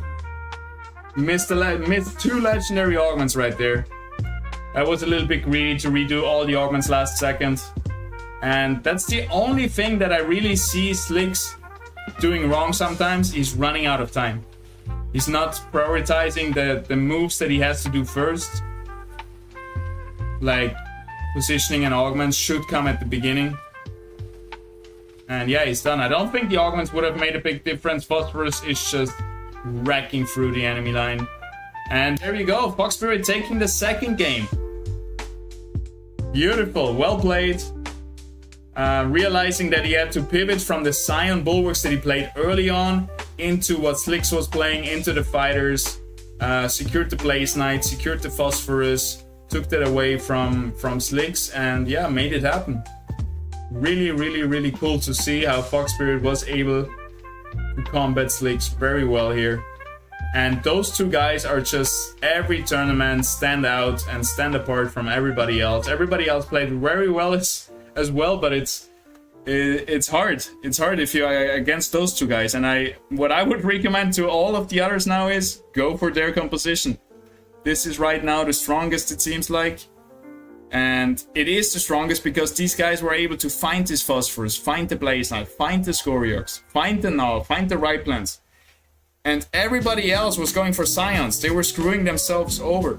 If everybody else goes for those, well, guess what? Fox Spirit is not gonna have that Phosphorus and Blaze Knight and so on. So yeah. This also comes down because we don't have spectating yet. That's being worked on right now. We need multiplayer service for that, which is coming soon. So sometimes it's a bit hard, but after the second game, now you know, hey, those two guys, they are going for this. We need to contest this composition if we want to have a shot. Or you just keep going for Scion and just try to place high to have a decent finish in the end game. Lovely to see, lovely to see. All right, guys, we're gonna go into a little break again. We're gonna be back in around 5 minutes. Thank you everybody for being here. Hit that like button, subscribe button, follow button. I see you in a minute for maybe the last game of the tournament. Beyond Wave 3 is kicking off on November 21st, and a whole host of new features are coming with it. The album is getting a major overhaul and a fresh new look. And with Beyond Wave 3, you will be getting a new personal progression page that keeps track of your journey and which rewards you are close to unlocking. New stretch goals and rewards will also be introduced with Beyond Wave 3. With new community and personal stretch goals featuring emotes, battle boards, drone blasts, and exclusive Illuvatars, we will also be introducing a new reward system. Instead of relying on a number of disc spot, we will rely on a point system. Every standard disc will give you 1 point, every mega disc will give you 6 points, alpha standard discs will give 3 points, and alpha mega discs will give 27 points. This way you can see an updated point score with every disc that you open. We're also excited to introduce new leaderboards and rewards. The Set 1 leaderboard will see an increase in rewards, and we're also introducing a wave-specific leaderboard that will last the entire wave. Over 3 months of competition, players will be vying for a growing prize pool that will reward the top 250 participants by the end of the wave. As more ETH is spent, the prize pool will continue to grow, creating a substantial reward everyone will be excited to compete for. We will also be crowning a wave winner, who will receive a special, one-of-a-kind Illuvatar to commemorate their achievement. For full details, be sure to check out the blog post linked below. Wave 3 brings a ton of new changes to Illuvium Beyond. So get ready, Rangers. Wave 3 is kicking off on November 21st.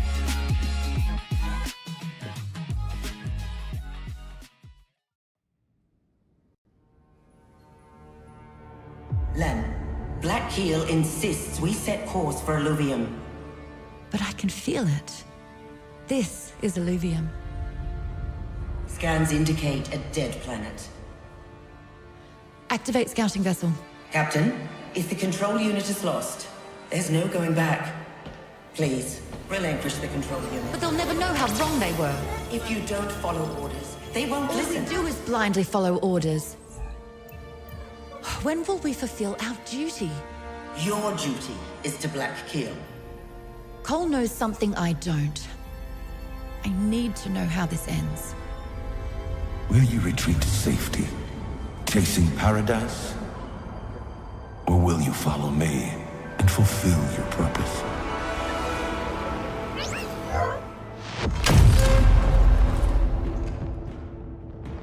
Officer Herc, let me resolve this peacefully. Enough. She won't decide our fate. Do it now. Commencing decompression. I'll be back. Airlock breached.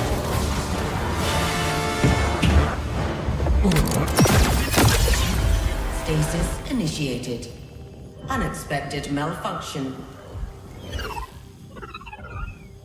Brace for emergency landing.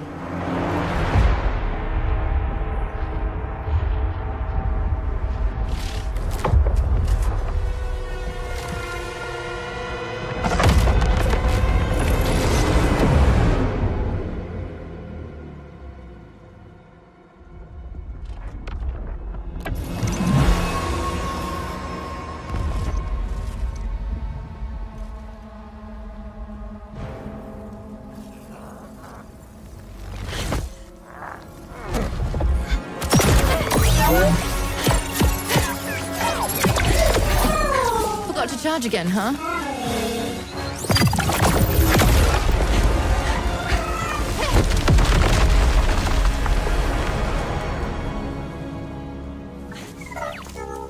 How long? But he only just landed. Scan it again. Dead planet, huh?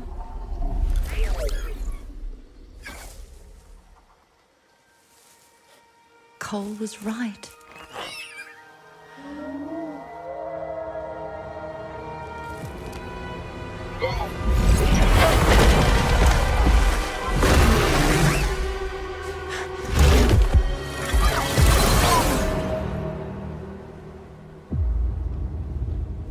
The reconnaissance network isn't online yet. and Black Keel has cut all communication. Starless void. We'll find her soon. There's no way off this island. Retrieve her control unit and rebuild the Leviathan.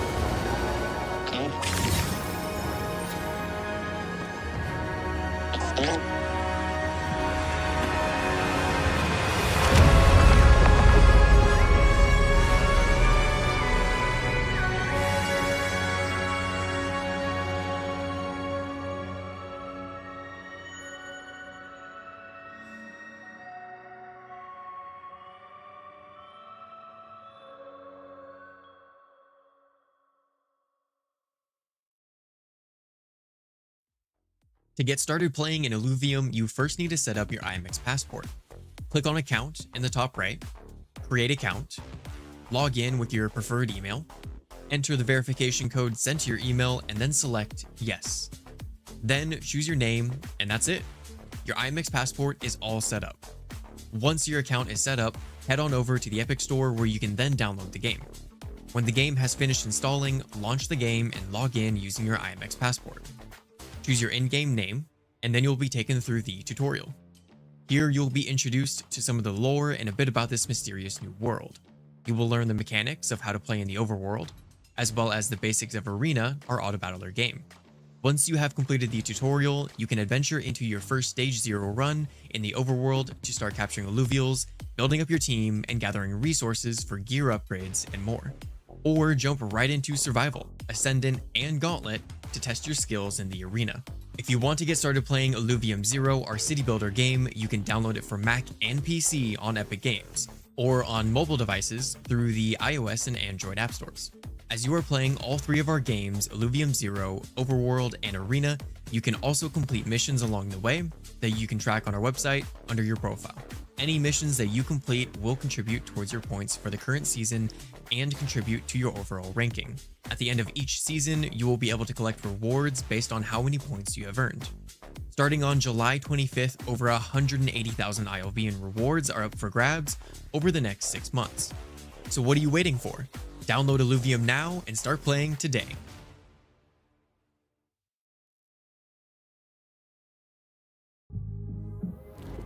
Beyond Wave 3 is kicking off on... Hello, hello, hello. Welcome back to the stream, everybody. I hope you had a nice break. Let me put on some music, and then we're gonna quickly go over the spreadsheet, over the scores. Okay, so we have 2 players at 15 points. Fox Spirit and Slicks right here. They are both in check position and need to win 1 more game to win the tournament. Then we have in second place right now Riplancer and Alignment right here on 10 points. We have in third place Anonymous, Caveman, and Scoriox. And currently sitting in last place is Brew Crew. So the goal of those people that don't have check yet is to not let those 2 guys win, otherwise they take the tournament. And the goal of those 2 guys is win 1 more game, win the tournament, GG, winner winner, chicken dinner. And that's it. Here again you can see the prize pool. First place goes home with $300, second place goes home with $200. And that's gonna be it. Our players are gonna be jumping into the game very soon. They're just finishing their break as well, and then we're gonna start. And while we wait for them, I want to give a quick shout out to the team in the back, and most notably Monster from Phantom is carrying the whole stream today in the back. We have a little bit, not so many mods today, not so many admins today, but Monster has been picking it up, has been more or less doing the whole organizational stuff in the back. So big shout out to him. He's an absolute legend, doing amazing work there. And then also Erika Gloom has been helping today in the beginning and in the end. Really great help as always. Erika is also such a genius with spreadsheets, with this whole organizational stuff. And I couldn't do it with the team. I'm here in the front talking my voice fuzzy, my mouth fuzzy, but they're doing the hard work in the back, organizing, dealing with the players, doing the spreadsheets that we see right here. So yeah, big shout out, big thank you. And also a big shout out obviously to Illuvium, who are hosting this tournament, who are putting $1,000 on the line so the community can have a tournament, which is just amazing to see. That Illuvium, even though we don't have the biggest player base right now since we're still in open beta and most of the marketing budget is still in the treasury, we haven't done much marketing because Illuvium wants to polish the games, want to make them perfect before we go out and push for the marketing. But even if in this time right here of polishing, of updating, of patching, of getting better, of making the perfect game, we already have a lot of incentive from Illuvium for making perfect or for making grassroots tournaments happening, and I think this goes a long way. And yeah, thank you, big shout out to Illuvium and most notably to Terran and Rich, who have been pushing for those tournaments. Amazing to see. I think the players are ready and are getting back into the game. Let's see it. We are back. I hope the music is not too loud. I can turn it down a little bit. Alright, there we go. We are watching Caveman right here, the guy we started spectating in the first game. Currently sitting in 3rd place, I believe. And he's buying the whole bench, as you should do. The first 3 rounds, just buy all those 2-0 units. Also the suit right here. It costs 0. So the more you can buy of 0 things, the better. Because the more chances you have of finding duplicates, of getting a stage 2 of something, which gives you a good power spike. I would go for the Hyper Endurance right here. Very solid defensive augment. Photon Ripper can be good for some units. We have a Surrender, alright. Somebody had a disconnect. We said in the finals we would be more lenient on game-breaking bugs. We don't want to have the final game be decided by somebody crashing, right? So this is still open beta, and we still have to be careful to stay competitive. And sometimes we have to restart a few games so everybody has a good start and nobody has a disconnect, nobody has a crash, nobody has a bug. We have those few minutes to restart. Who do you guys think is gonna win? Is it Fox Phoenix, is it Slicks, or is it one of the other guys?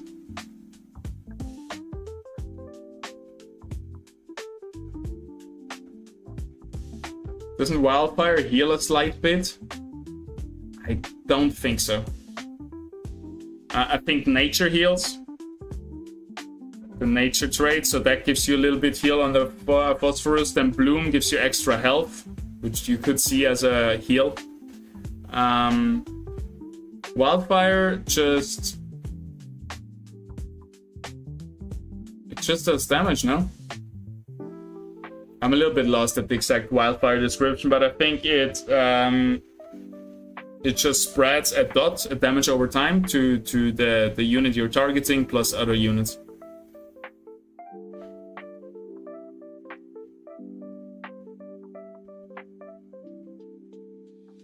Temporal might be the best augment in the game. It looks pretty decent. The Murder Bird. That's a great nickname. Great in-game name, Murder Bird. Just rolls off the tongue. Have to support the fellow Fox in this tournament, says Fox Phoenix. Congratulations, Fox Spirit. Hell yeah. And we're waiting for one more person, then we can start the game. You can see these guys are gold, these guys are silver, and usually that would be a low rating, but the rankings just have been reset. So actually being high silver or even silver or gold and high gold, like this means a lot, because this means this is a lot of games that these players put in since the last patch. Here we go, we're starting the game. Good luck everybody, I hope now it works. And this might be the final game. If Slicks or Fox Spirit can take it, they're gonna win the tournament. And if they keep going like this, let's say you win 4 tournaments in a month, because every weekend there is a $1,000 Illuvium tournament. You win all 4 of them. That would be, at least with our prize pool giving, which is a little bit lower for the first place, because I want to give money to all A players, not only for the top 4, as we've seen it in Inferno. So with 300 for the first place, let's say first place, second place, first place, second place in a month, you get $1,000. You could call yourself a pro gamer with that. You kind of made it. All you need is a sponsor then. All you need is to join a team. Yeah, but we're still very early, right? So right now I don't think... I mean, I guess Phantom would pay a little bit to top players to invite them to play for us and represent us. But right now, we don't... We're same like Illuvium. We're also still in open beta and we don't really need the marketing yet, right? Also, we don't have really a steady flow of income yet. So yeah, this is something for the late future. We do have 30 LV in the treasury because of Viper performance in the guild tournament. So we might buy some land from that. And then actually we can have some scholars in Phantom. So yeah, if you want to find a very, very positive place, a really nice place to hang out with amazing people. We have managed to get some of the best people in Illuvium, I think. Some of the most positive people. And just like really, really cool, nice, awesome people overall into Phantom. Feel free to join us and hang out with us. You can also join us and don't become a member yet. You don't have to represent the Phantom name. You can just come in, check it out, and if you like it, you get more into it.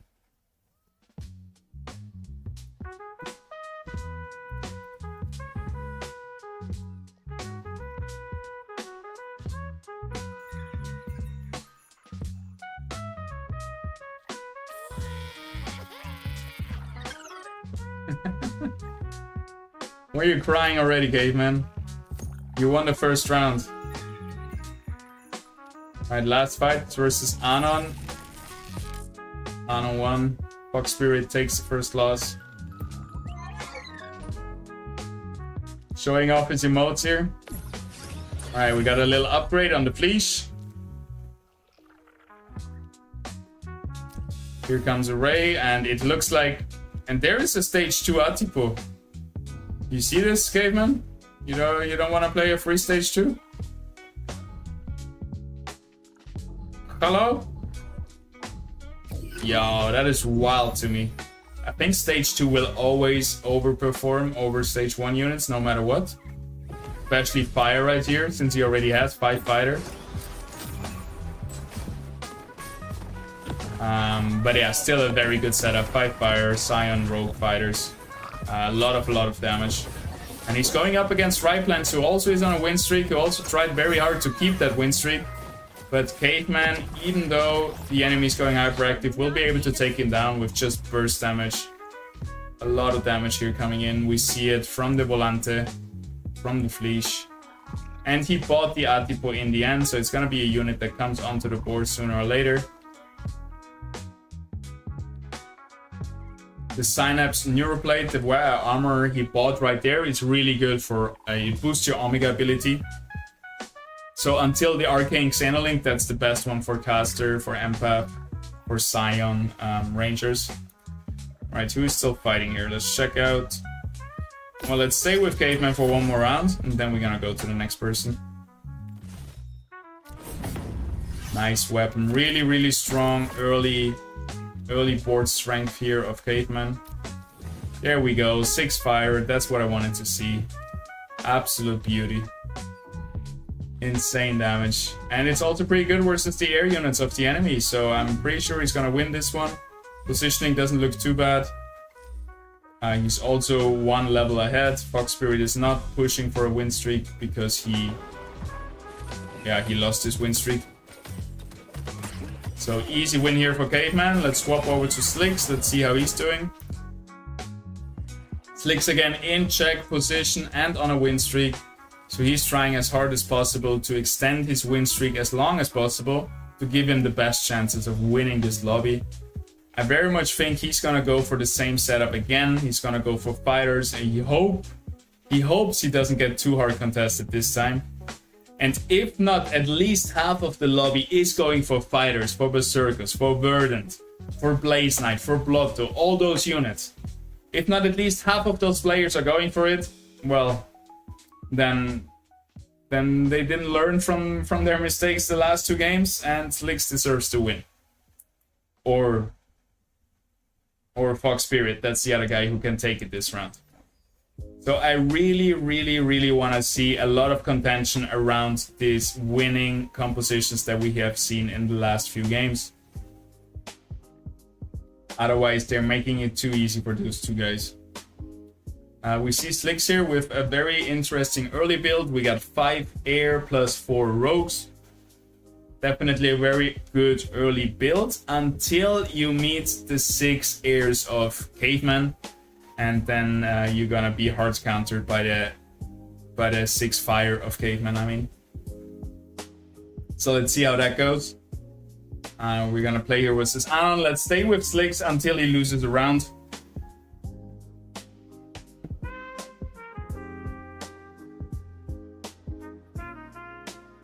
I think this is not gonna be the one he lose one.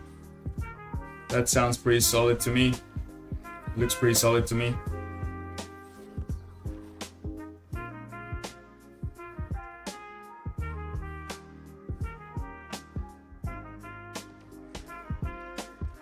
Fox Spirit wins in the votes of the chat for who is gonna win the tournament. I'm gonna say Slicks. He's my all-time favorite.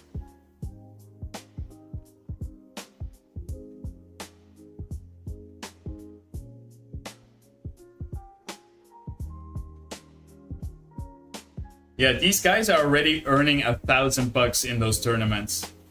Because I think Slicks in the last 4 tournaments, he was always first or second, something around there. So I'm assuming he's like around $800,000 per month in tournaments right now. And this is super early with just a few grassroots tournaments. Like instead of a $1,000 tournament, we're gonna have $15,000 tournaments, $50,000 tournaments. Like this is gonna go crazy at one point. So yeah, these guys have a nice career ahead of them.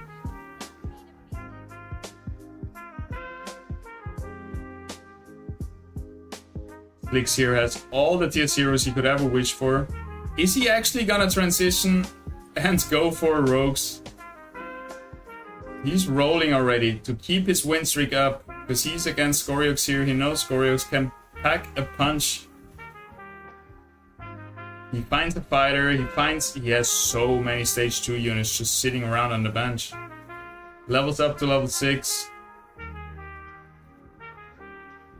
Look at that. Stage 2, stage 2. Gorilla stage 1. What could he do? He could have swapped out the Rota plus the Gorilla for 2 Flishes. I think that would have given him a little bit stronger board. He could have also swapped out the Gorilla just for a Doka. Could have been well as well. Now he's selling his units to get to 21 gold.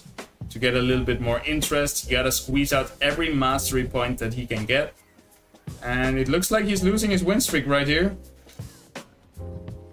And that's why he rolled. He realized how strong the enemy is. And he decided to roll down and level up to somehow win versus all those empaths here in this corner. But he wasn't able to get through. Scoriox was able to heal and shield against the damage. And his Riptor was able to stay alive till the end, doing all the damage. Leaks losing his win streak here. Definitely feels bad. I think he was a little bit overwhelmed by all the stage 2 units that he hit. And he might not have chosen the best. Because versus this empath clump in the corner, the 2 Flishes would have performed really well. Because at the same time, they take down 1-2 units instantly.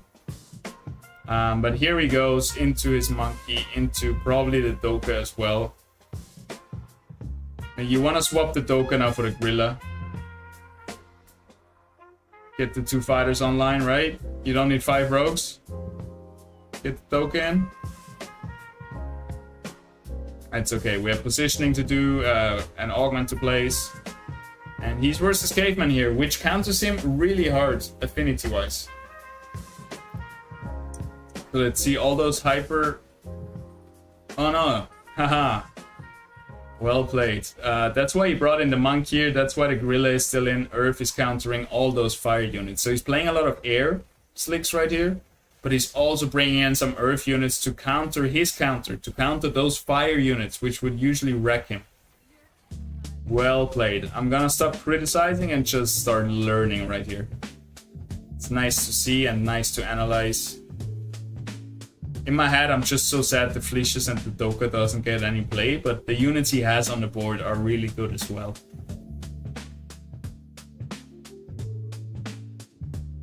Definitely want to see him going away from 5 rogues though, and bringing in having 4 rogues plus 2 bulwarks or 2 fighters. So utilizing and his class is a little bit better here. He's going for 6 rogues, fair enough. It's definitely gonna work really well versus those Scion units. We're gonna see a little bit of a reposition from Fox Spirit. So let's see what's gonna happen here.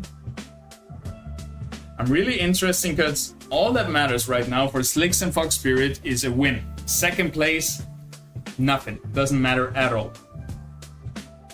The only thing that matters is winning. So it's really interesting to watch those 2 players and see how they approach the game. If they're not playing for top 4, they're not playing for top 2, they're just playing for the win. So we see Fox Spirit here going for the links. He doesn't have the links on the board yet, which I find is weird, because I think it would do so much more damage than the Fury. But he must have his reasons. And yeah, it seems like Fox Spirit is going for Scion, which leaves a lot of room for Slicks again to go for those fighters. So far, Slicks is all in rogues, but that's just a composition that he plays to get through the early game, through the mid game. And I'm pretty sure in the late game, he's gonna go for his fighters again. But he's not locking into a certain composition yet. He's not buying the Fury, he's not buying the Squeeze, he stays on 30 gold. Trying to get that income. There's the Fury, there's the Fern, there's the Cling. Everything tells him, come on, play the composition that you have performed so well already. Do it again. Maybe he's also faking it a little bit, right? So he's showing to the people, oh, I'm playing rogue. Just so they don't contest his fighters. And maybe so they contest his rogues. And then he swaps back to fighters. Because at level 6, you're not gonna go for rogue anymore. Rogue is level 5 and rolling down for it. And he's not doing that.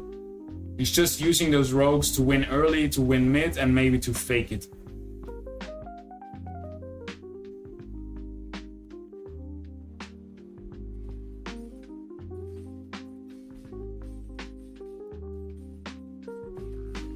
So far the rogues are doing a decent job. He must feel bad that he lost this 1 round versus Scoriox. And it almost looks like he's gonna lose another round here. Ranger going down. Next dash cast is gonna kill a lot of units.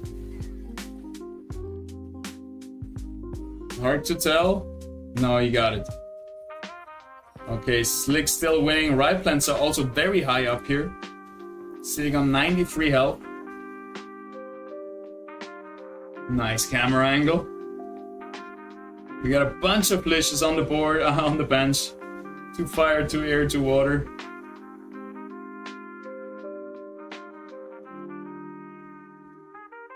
Not the best augments right here. I would just go for the Shield Breaker or the Techno Leecher. You also got an Aqua Blaster right here on in the selection. By XP. Okay, right Lanceria on a 6-game win streak, but he didn't realize, I think, that he's versus a PvE round. So he just threw away a full round of income where he didn't have to. He could have leveled up after the PvE round. So we see also these top players, the nerfs are getting to them a little bit. They're making small mistakes that they maybe wouldn't usually make if it wasn't in the 3rd game in the grand finals of this tournament.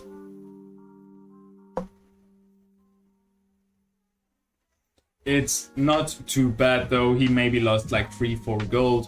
Could definitely be worse. But at this high level of play, every single gold coin means a lot, and you can't afford to lose much of this. Here comes the Aqua Blaster. He's going full on into Scions. He already has 5 Scions on the board. And we're gonna swap to Fox Spirit. Or actually, let's swap to Scoriox. The winner of the community. the champion of the community. The underdog.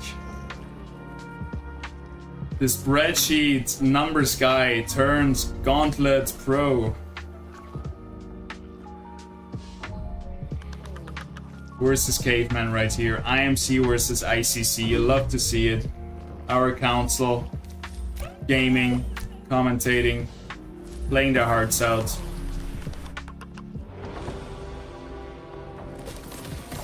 Caveman already has the stage 3 raid, so that is very strong for him. He's definitely contesting those fighters, as he should be doing, and he's having great success on them. Having a raid this early is gonna help you a lot. He also had a Kukura, which is kind of interesting in this composition, but hey, every stage 3 unit is gonna be huge for you. And yeah, there you go. Has Shock activated here with the Ranger, I think, plus the Rayleigh. Let's check out Caveman. He seems to have a really good composition going already.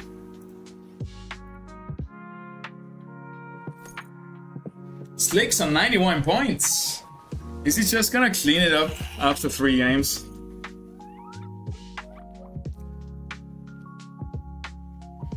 Alright, what we got here, Caveman? Oh, we don't have Shock. I was mistaken. He would like to get a squeeze though. Shock is a really good trade, really easy to get as well. So far he's playing with 4 fighters, 2 rogues, full damage. A little bit spread out here, I would say. I'm not sure why the Ray and the Doka are not with the monkey. Like I would always keep... Oh my god. Did it work out? I would always keep my fighters together. It's really good if they focus the same target. Focus down to burst down those targets fast. Especially versus those rogues, for example. It's just a dash. Yeah, it's alright. I guess just having the monkey on the dash is not too bad. But yeah, Rake actually. It's stage 2. Rake taking down the Ranger is pretty bad, and now all the damage is gone. And yeah, I think positioning was not optimal by Caveman right here. It was a little bit all over the place. Let's go back to Slicks, who is on a 5-game win streak right here. It's looking really good for him. And there you have it. He's going for it again. He just used those rogues as a mount to ride into the late game, where he has arrived with the most health, decent economy still, even after rolling down and going for level 7. And already a bunch of his core units on the board. He has the Chokul, he has the Ray. Soon he will have Templar. But yeah, still a far way to go. You can definitely see that more people are contesting his units. As he... Ooh, that was such an important find. That Monkier, heavily contested. A lot of Monkiers in the game already. And he's getting to a high level. So he has only a 25% chance for tier 1 units.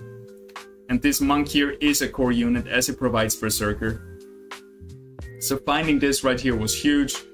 And there you go. He has his... How many fighters? 6 fighters ready. With 1 rogue coming in as well. I would like to see him swap the Gorilla for a Bulwark. For the Kling, I think. Having 2 Bulwarks with your 6 fighters is going to be better than just 1 rogue.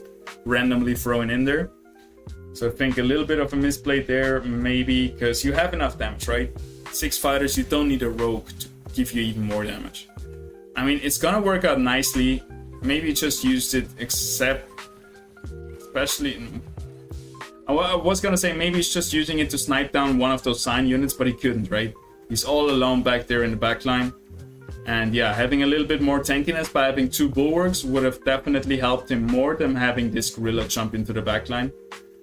So from my perspective, a little bit of a misplay. As I said, I love to find little things that I can criticize about the best players.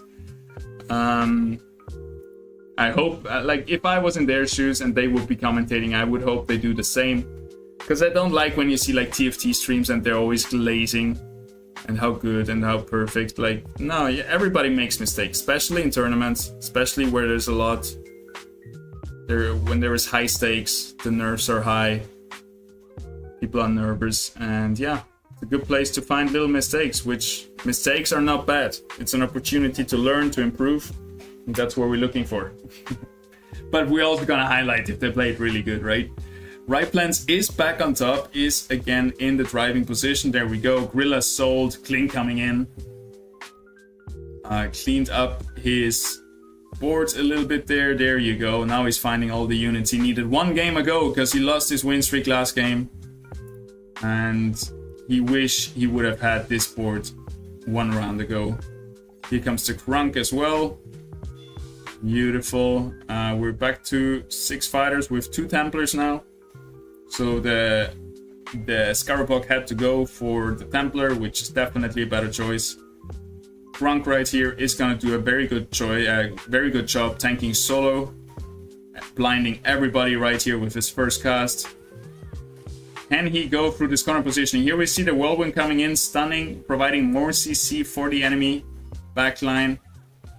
But without a Forus, it might be hard to break through. It looks pretty good though. I think he got it, yes sir.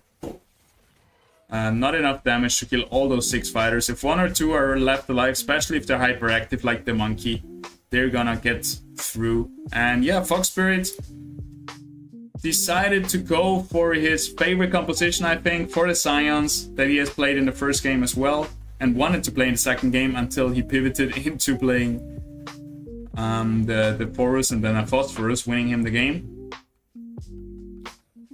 But yeah, it's looking not too good for Fox Spirit. Let's see, does he have some mastery points left? He's down to 30 gold, which is not too bad. And you can see he's sitting, oh, he's also transitioning, it seems like. He's playing both a little bit. He's playing 5 Empath, 4 Scions, 3 Mystic. Mystic, a really good composition for the mid game. You can get it so easily by getting the 1 cost staff 3 times. And yeah, we can see Fox Spirit sitting on so many stage 1 units. The Fern, Eveman, Atipo, Fury, Squiz. And I think he's gonna roll down now. It probably depends on the enemy, if he thinks the enemy will do a lot of damage to him. Here comes the double cast. I'm curious what he's gonna put that on. It's either the Sinalf. It's not gonna be the Octius, because I don't think it works really well on the Octius. It already has a double cast. So it must be on the Dual F. On the Alfie, yes sir, there it is. Maybe you wanna buy those 2 Riptors just to secure them, take them away from Slicks. I would do that in his position, he has enough money to do it. There's an Ace, doesn't want to go for it. Cannot find really too much yet, since there is again a lot of Scion players.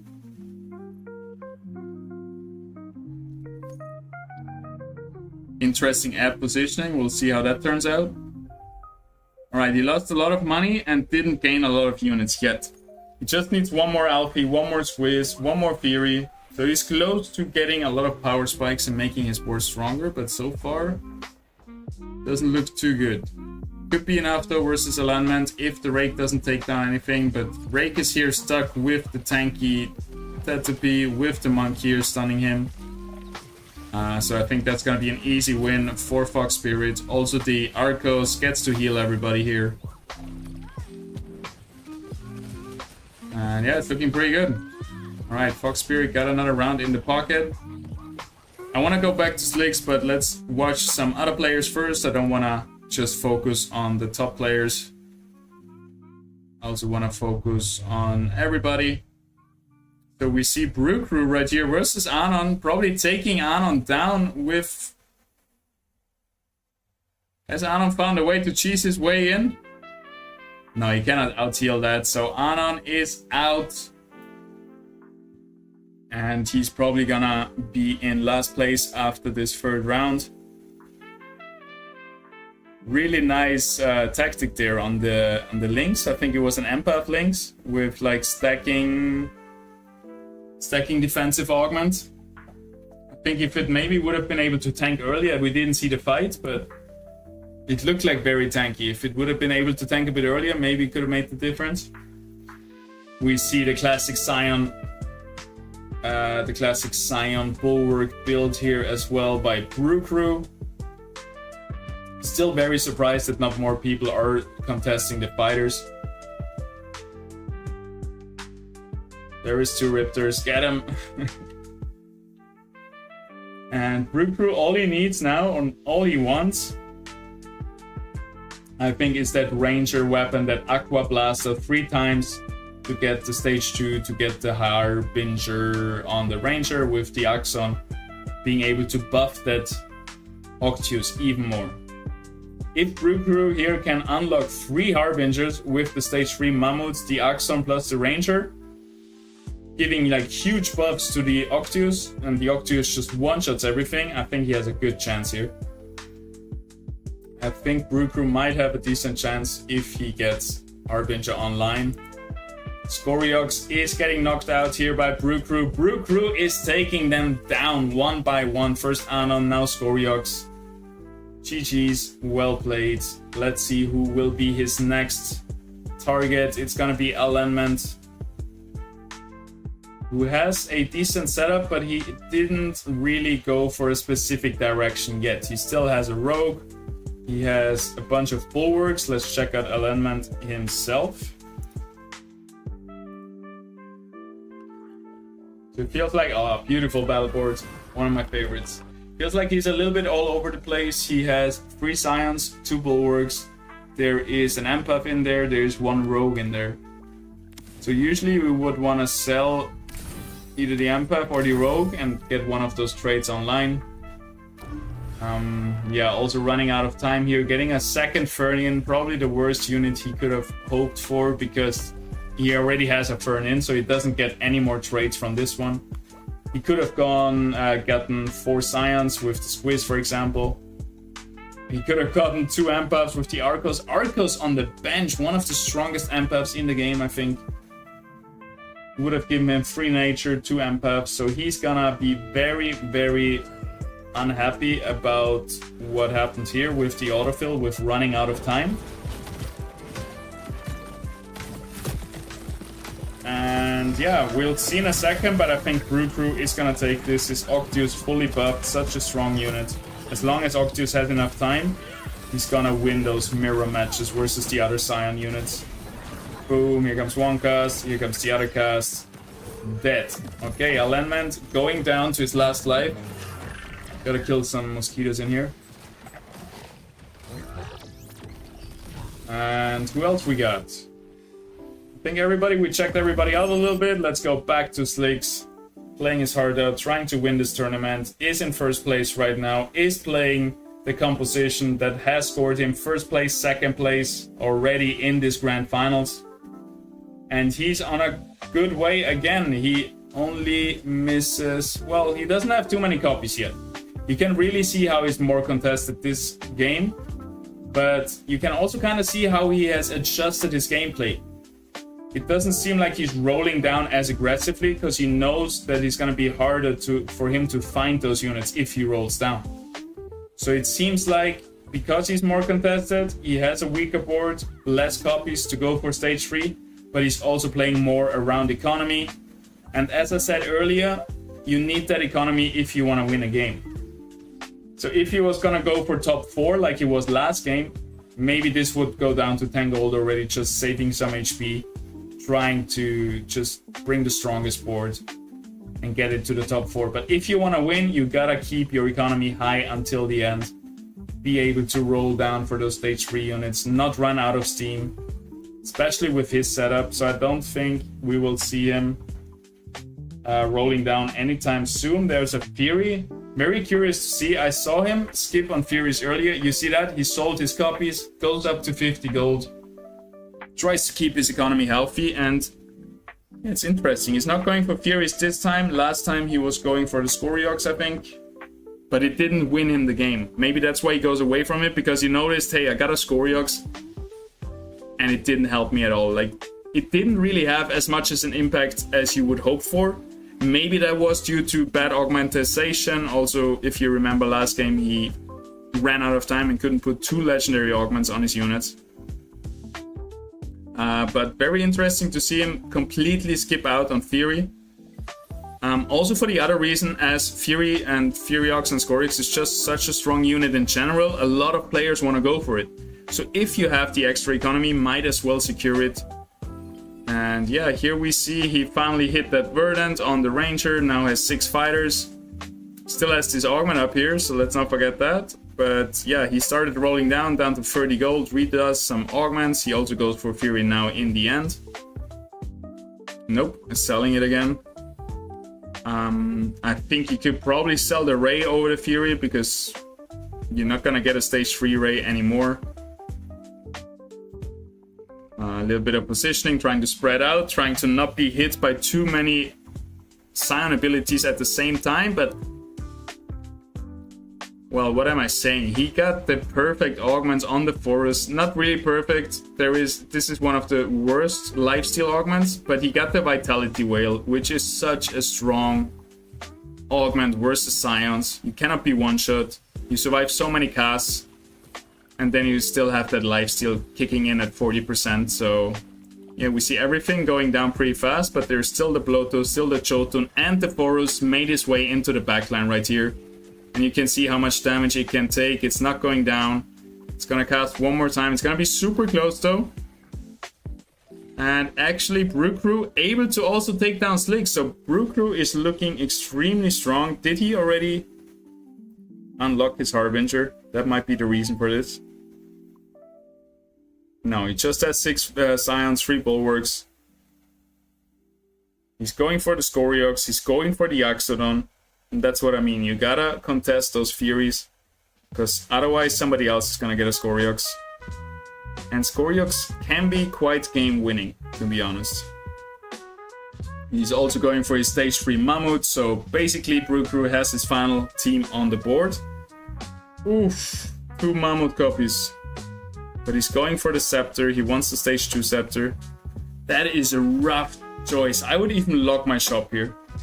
Because if you get those 2 Mammoth copies, you need 1 more Mammoth, you need 1 more Atlas, and 2 more Furies. Like, you're so close to... Like, you're gonna hit one of those units to stage 3. Like, this is such a huge find. Oh, he locked it, I think. He already locked his shop. Yeah, these 2 Mammoths are extremely nice for him to find. Let's swap over to Caveman, his enemy. Because Caveman right here has a little bit better of stream quality, I think. And I also want to see how he positions. It seems like the stream is not loading. It just takes a minute. Alright, he kept it spread out. Brewcrew went for the corner positioning. Caveman has his Octius right here. But not the perfect augments. Pretty decent augments. Could be better though. Wow, so much damage coming in. Also from the Rebel here that he's still playing with the dust. Reducing also Omega power is also good versus Scion units. And Caveman taking down Brewcrew. And Brewcrew was on a big win streak. So that's surprising to see. Caveman, Riplancer got knocked out. Alanman, Fox Spirit got knocked out. I missed all of them. GG, it must have happened just recently. Fox Spirit out in 6 plays, but it doesn't matter. It's either win or any place. It counts the same for Fox Spirit. Caveman is gonna be checked after this match if Slicks doesn't win it. And Slicks 28. Alright. I wanna follow with Slicks because he's the guy who can take it all, who can win the tournament right here. And his stream quality is just really good, so I'm biased that way. And it's here. Dude, you swap away for 1 second, suddenly he hits everything. He rolled down to 1 gold, he got a Blaze Knight. He needs 2 more Clings to hit the Gnarl, which is a core unit, and he found the Riplands. So he has Berserkers online, he has Wildfire online, and he's looking extremely strong. He has not as many self-healing augments as he used to have, and it feels like those really carried him in the last few matches. So we'll see how it goes. Beautiful positioning. The Lotto or the Krunk is getting focused. early on, takes a lot of the damage. Monkey was just running around in the back, doing nothing, but the Blaze Knight casting those wildfire storms into the backline, stunning everybody, doing a lot of damage, is really strong. And that is probably it. Can he come through this time? Yes, sir. Alright, Slicks needs one more round versus Brew Crew. Caveman is out in third place. That's gonna secure him a nice position in the final round if we finish up here. And he finds 2 Clings to find the Gnarl, which is most likely gonna be the last nail in Brew Crew's coffin right here. And he's very likely to win the whole tournament just in 3 rounds in the grand finale by winning, going first place, second place, and now again first place if Slicks wins this round right here. This could be the final match of the Phantom Clash tournament number 3 here on this beautiful Saturday. I can't believe it. He just finds those 2 copies of Clings in the last shop. He had 1 more reroll left. Like, this guy plays extremely well, but he also gets lucky today. You love to see it. He definitely deserves it. If luck becomes consistent, it's called skill. I think that's the saying, right? And we can see it. Slicks performing tournament after tournament really well. Big shout out to Brew Crew right here, making a comeback. I think he was very low on health, and then he made it happen. And he pulled Scions off really well. Let's see if it's gonna be enough. Null is actually being taken down, which doesn't happen a lot. Big cast from the Blaze Knight before he goes down. Only Phosphorus alive to take him down. It seems like Brew Crew here found an angle and actually manages to come back. I cannot believe it after finding the Cling. Okay, we got Impact Dampener. That's pretty hard to get into the backline. Harbinger doesn't help him, so those are all really not good for him. He's gonna go for Livestorm. I don't know if I can agree with this. It's not the best augment in the late game. I think Carbamide Protocol might have been better, but it's not that good versus Scions. Overall, not the best choices here. Let's watch what Brew Crew is doing. And see which legendary augment we got over here. I think it's this one. Lethargic, blinding, and rooting everybody at a certain threshold for 5 seconds or something. It's crazy. It's a really good augment. We got perfect augments on the Fury Ox. We got really good supportive items on the TNT, buffing the Furious and the Octius next to them, giving them extra energy resistance, penetration, plus mana regen. So both the Furiox and the Octius, if they get some uptime, they're gonna do so much damage. And yeah, it's crazy. It seems like the only thing that Slicks is missing compared to the other games is those Omnivamp augments, those self-healing vampire augments to sustain the damage of those Scion units. Plus it seems like Brew Crew also just found the perfect Scion augments. Those are the best non-legendary Scion augments, just being able to buff your units in an area around you with penetration and mana regen. And then you also got this one right here, which gives you another penetration, omega power, and mana, I believe, energy. So absolutely disgusting. Brew Crew is attempting the side swap over here. Everybody in the lobby, all the other 6 players are rooting right now for Brew Crew. Take down Slicks. Let us have another chance. Let us have another round. And next round, there's going to be a lot of players in check. And a lot of players can win the tournament in next round.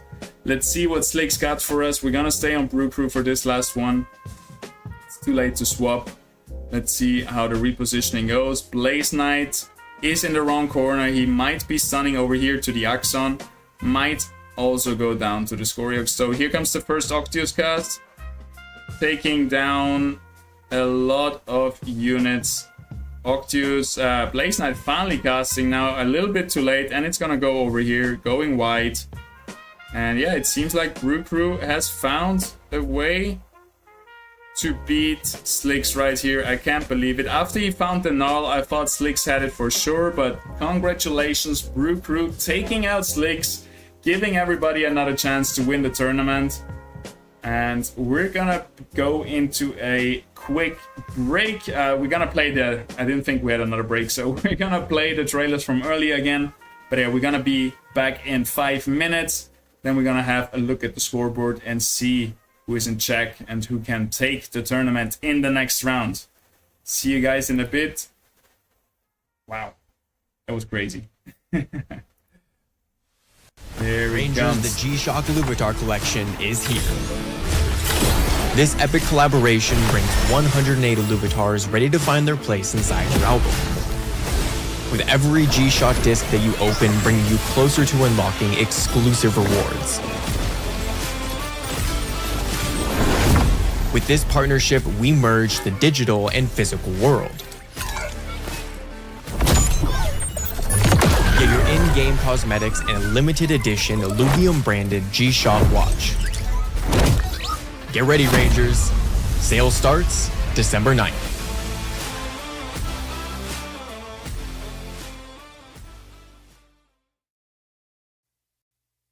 Come with me, Illuvium was always more than a dream. and you'll be It was our calling. in a world of pure imagination. If only they knew the truth. Scans indicate a dead planet. But I can feel it. This is Illuvium. Find me, child, Activate scouting vessel. and show our people who you truly are. She won't decide our fate.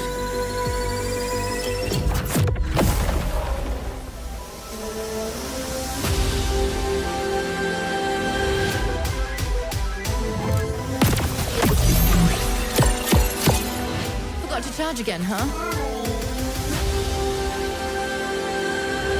He only just landed. Will you retreat to safety, chasing paradise? Or will you follow me and fulfill your purpose?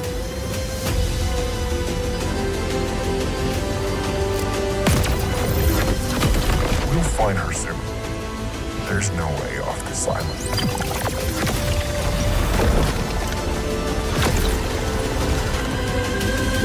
All we do is blindly follow orders. I need to know how this ends.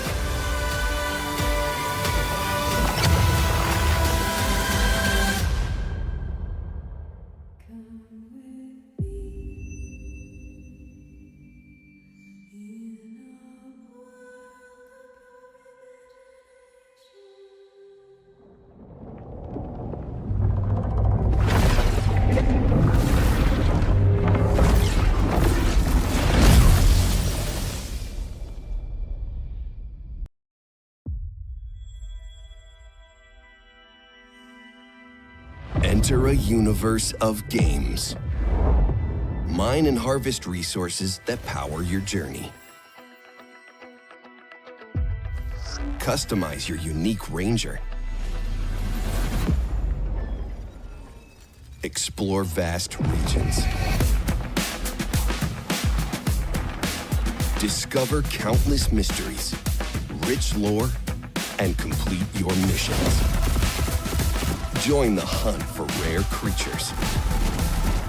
Gather vital resources to repair your ship and ensure your survival.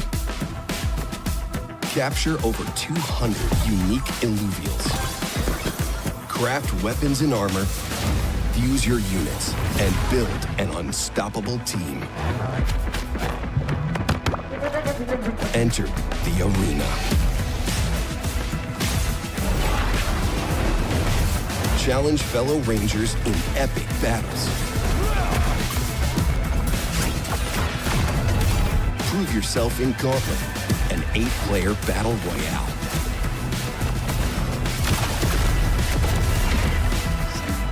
Climb the ranks and claim your glory. 3 games, 1 universe. This is Illuvium.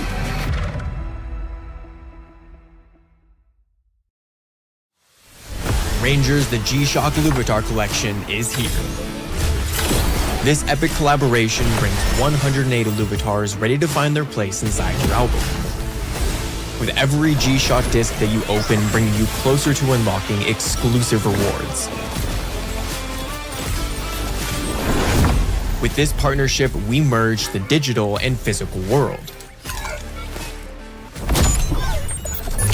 Get your in-game cosmetics and a limited edition Illuvium-branded G-Shock watch. Get ready, Rangers. Sale starts December 9th.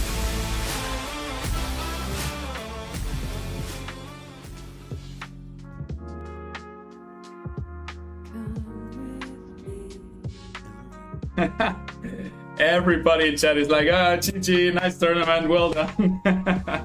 I thought so too.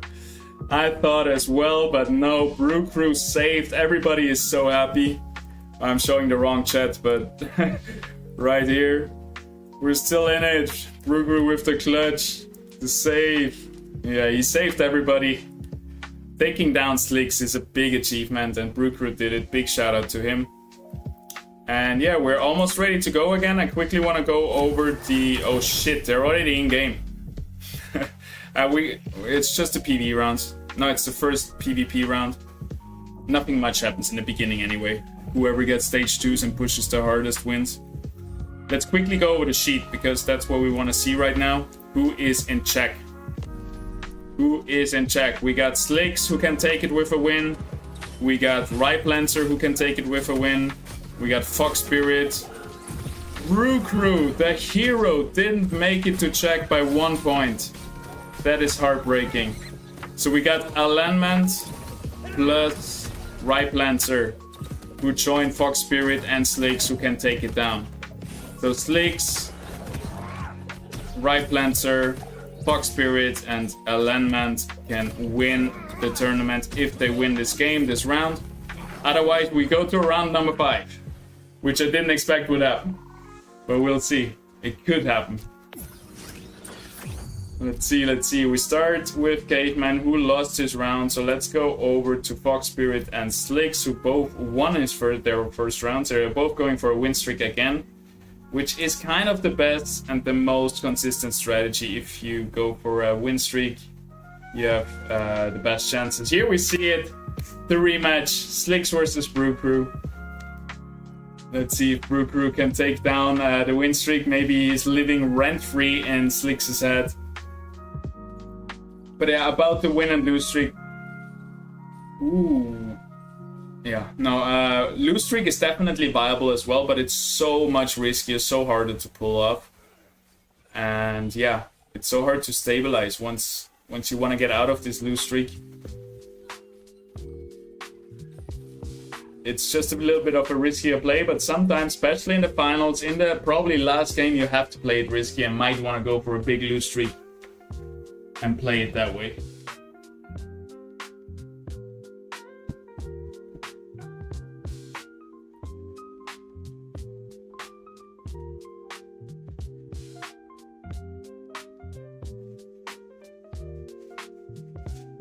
Don't want to spoil it, but it didn't end. You're kind of spoiling it though.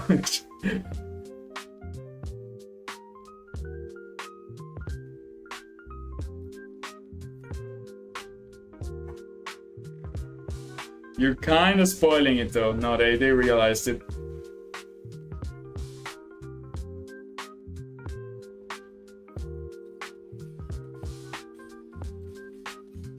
Alright, let's see what everybody's going for.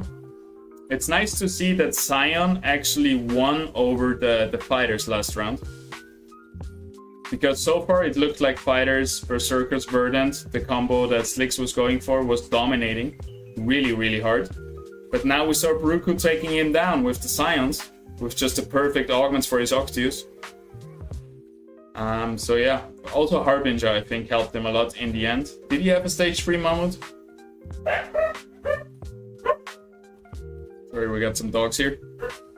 But yeah, I'm definitely gonna rewatch what Brew Crew did to really make the difference, because I feel like fighters might still be a bit better, but maybe he just hit something really good.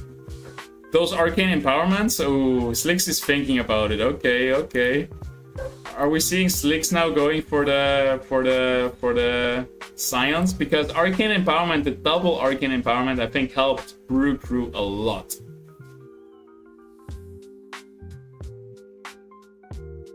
Let me try something.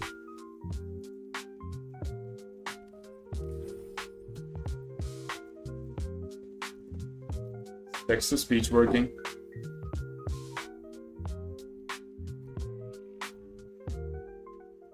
Let's freaking go, lads! Finals! Let's freaking go, lads! Finals! Alright. Text to speech is still working, I'm happy. Please don't abuse it. I shouldn't have done this. Yeah. Okay. My brain is kind of shut him off after 3 hours of constant talking, so I'm gonna start a bit slower here. We're just gonna flick through some enemies and see how they're doing. Slicks, we're gonna stay with... What do you mean 94? Oh, he lost one. Round before? Thought he was still on 100. Maybe there was a little bug.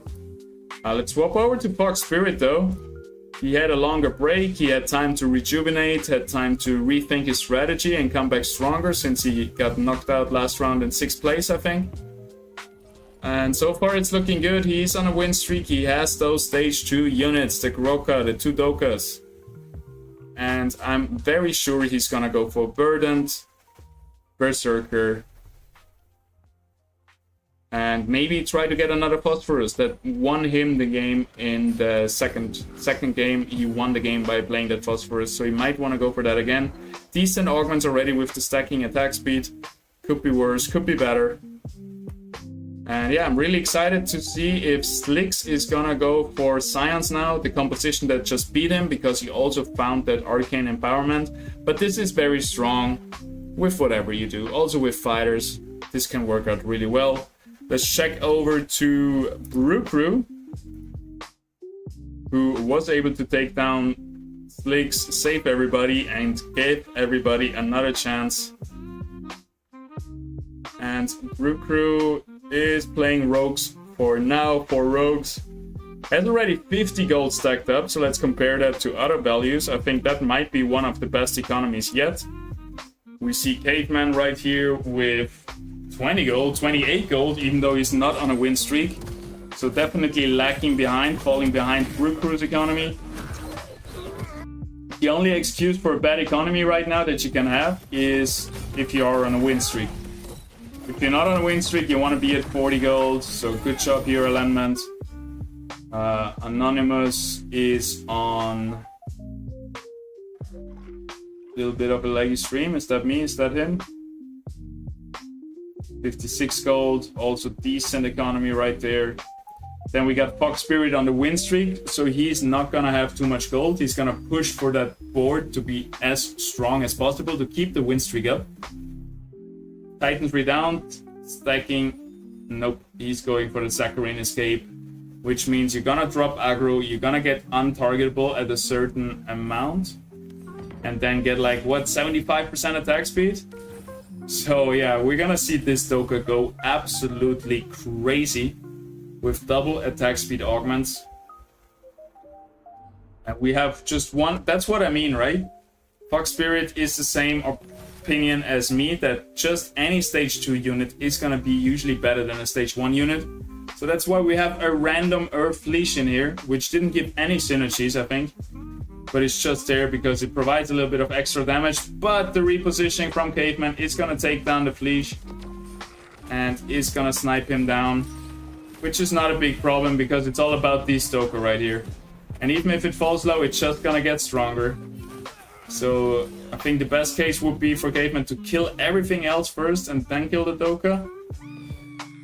But I think Caveman kinda screwed up his early game because he is not on a win streak, not on a lose streak, and he has not a really good economy. Maybe, let's see if he was able to stabilize a little bit. He's now on 37, so maybe just selling 3 units here, getting to 40, just trying to catch up to the other guys who have already 60 gold, 70 gold, and trying to get that economy that you need if you want to have a good finish here. But yeah, definitely being above 30 is already pretty stable. And it seems like he's going for rogues. So that's gonna be interesting. Rogues definitely a good play. I don't know if he can win in the end, like, but Caveman doesn't need a win. He just, well, he needs a win to take it away from the other guys who could finish the tournament. But mostly he wants a good positioning just to get into check. And I think we can check quickly the spreadsheet on how people are looking, but Caveman, for example, oh, he's also on 12 points, same like Brew Crew. So this is heartbreaking for both of these guys. So even if they place last place, they're gonna be in check. So no matter how they perform this game, it doesn't matter to them. The only thing that matters, if they win, they take away the opportunity to win the tournament from Slicks, from Ripe Lancer, from Frog Spirit, and from Alignment. Okay, so Brew Crew has to do it again. Win again.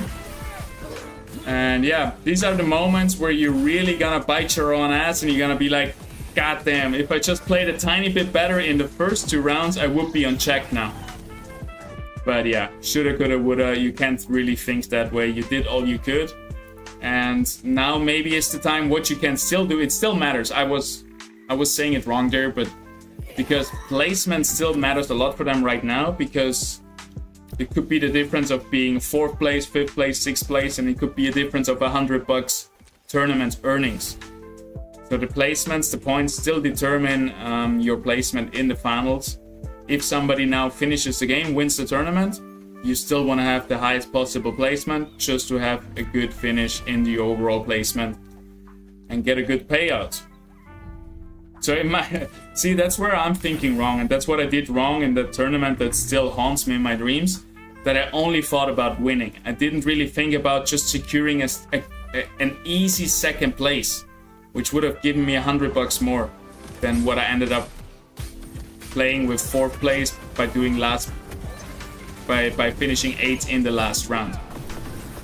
So many times just not focusing on the win too much, focusing on a good consistent placement and a lot of points, and having a safe 2nd place overall instead of failing to going for the 1st place is a good strategy, and definitely something the Caveman and Brew Crew right here should be going for. Let's watch back to our spreadsheet number guy. Turns pro in Gauntlet, Scoriox right here. Definitely deserves his spot in the top 8. He has been performing really well. It's not like he went last place every round like some of you might have expected. I love to give him shit. He knows I love him. And I will repeat this to his face as soon as I see him. And I've said it earlier that it's very surprising he's here, but as we said it, hey, he deserves to be here. He had great improvements, and it's lovely to see how people can get so much better in such small amount of time. We've seen it with Chaga Metal, who was same like Scoriox. I met them as beginner players, and now they're experts, and it's just cool to see, you know.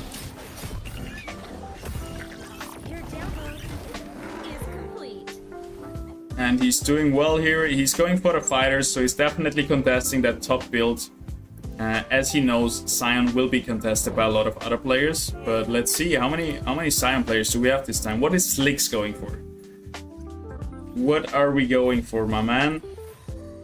So far, a Rogue. He already has the Gyro, so it seems like he's committing to the Rogue. He's still level 5, rolling down now. It's a good time to roll down.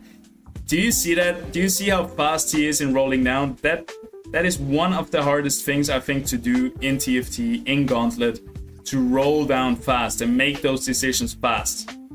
He has that hotkey, he has another stage 3 unit, here comes another one. Look at that, that's beauty. I love this. Every time I watch like a pro TFT player stream, when they roll down hard, it's just lovely to see. And this is really one of the hardest skill sets to acquire in auto battlers, to make those quick decisions while rolling down. Because we saw it earlier, I think it was Brew Crew who hasn't done this so many times, I guess, where he took like three times. Like he wasn't able to roll down all the gold he saved up in the time he was given. And that's sad, right? because if you're able to get like 70 gold, 80 gold, and you play really good economy, you should also be able to roll them down and use this economy. And yeah, so it's really cool to see an experienced auto battler player rolling down. I think it's a thing of beauty. I don't want to glaze Leaks too much, but it's just, I think you could really see it.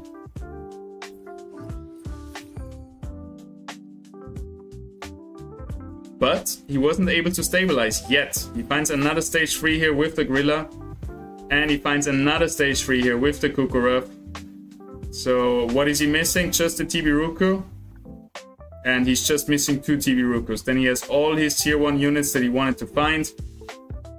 And then he can focus again on economy, build back up that economy. And then next time he will roll down for Wings and for Vermilios, those tier 3 units, but those will be done at level 7, I believe, when he has a better chance of finding tier 3 Illuvials. I think now he should stop rolling down and not search for the last one remaining for the TB Ruku, because as I said earlier, rolling down just to find one specific Illuvial is super risky, usually goes wrong, and just a bad decision overall. So yeah, now we see he has stabilized, he has a big power spike by finding all those stage 3 units. He also found a Tempest emblem, so that's interesting. He already has 2 Tempests, and he's gonna go 4 Tempests again. I guess Kukurov, Ranger, the emblem, maybe the Mammut or the Matu, probably the Matu as well. Makes sense. So yeah, the units that come in are Quinks or Gazotep, ideally, Vermilier, Matu, and a Adorado. Adorado is gonna give him Spore with the Vermilier. Quinks is gonna give him Enchanter plus Dust. And Matu is gonna give him another Tempest. So it's a very straightforward composition. He was able to do this with 72 health. And that's something I haven't been able to do. I haven't tried playing much Rogue yet. But usually I end up going way too low in my health and not being able to stabilize early enough. But he was able to stabilize with 72 health. So he has so much health to play around with. So he can now, once he feels comfortable, really sit back, sacrifice a bit of health, get back his economy, and then start rolling again for those stage 3 Illuvials, tier 3 Illuvials like Vermilier and Quinks right there, plus also the Matu. And yeah, now he has just such a high power spike with those stage 3 units. But he's actually losing this round, is he? Oh my god, that was so close. He just needed a little bit more uptime, but the damage of the Furiox with those 2 augments was insane. Who was that? I would like to see the damage and who it was. It was Anon, and we won't see the damage for now, but this was crazy. Here comes the Quinks, probably gonna put down, yep, the Vermilia, giving him Dust, which is something that he needed, especially versus those fighters that are coming in right now. He's gonna put his Empaths in the front line to be able to tank for his... Oof, a Quinks with Tempest is just nasty. Oh my god. And nice to see. Slicks also has another composition that he prepared, that he is well adversed in, that he can play very well. And yeah, we'll check back a little bit later. Let's watch one more time. I just want to see how good this Quinks tanks with the double Tempest. I do think... Well, I guess he has not fully stabilized, but I do think it's kind of weird that he's not trying to build up his economy again. Because he hit all his stage 3 units. I think it's enough for now. You need to get back your economy and get ready to have gold again to roll down for Vermilier and all the other units that you need. And without them, you cannot win. It's easy to get top 4 with those, but if you want to win, you need the Vermilier, you need the Adorado. Well, Adorado is easy. You need the Gazotep. Well, mainly the Vermilier will be the last. Vermilier and Gazotep, once he hits those, he has a really good chance of winning, I think. We shall see. Let's swap over. Alignment right here is also on check. And I would love to see, as much as I'm glazing Slicks right here, I would love to see alignment, or I think the other one is Ripelancer. One of those two guys take it, and somebody else winning a tournament. It's about time, and we have so many good players, right? We always keep focusing on the ones that 1% better than the others. But we have amazing players in this community, and alignment might be able to take it. I would love to see it. So let's watch him a little bit. If the stream quality is decent. Well, maybe not too long, but he is going for the fighters. A lot of people have adopted now, and he's also, it looks like, going for Phantom. I would love for Phantom, for the winning composition to be Phantom. Interesting that he goes for fighters and Phantom. It seems like he just has the money. He went for early level 9, which means he has a good chance of fighting all those Rampies. But he's out of money now. And he's out of a win streak as well. Alright, a little bit of a redo here. Maybe he's just... Oh, he's... Yeah, I think he just keeps his options open, but it looks like he's gonna focus on fighters, which is definitely the safer approach. Also seeing that his enemy also has a Monarch. Monarch, a really good unit. It wasn't that strong in the last patch, but definitely is a very viable unit in this patch. Does a lot of damage. Boom. Squiz doing so much damage as well. Those two augments. Extremely strong.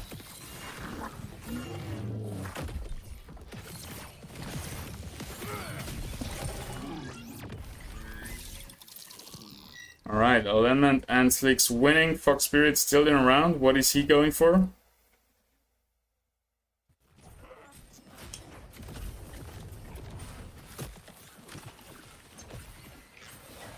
Oh, I thought he already has a Ripelancer, but yeah, he already has an Archelion, so we didn't look...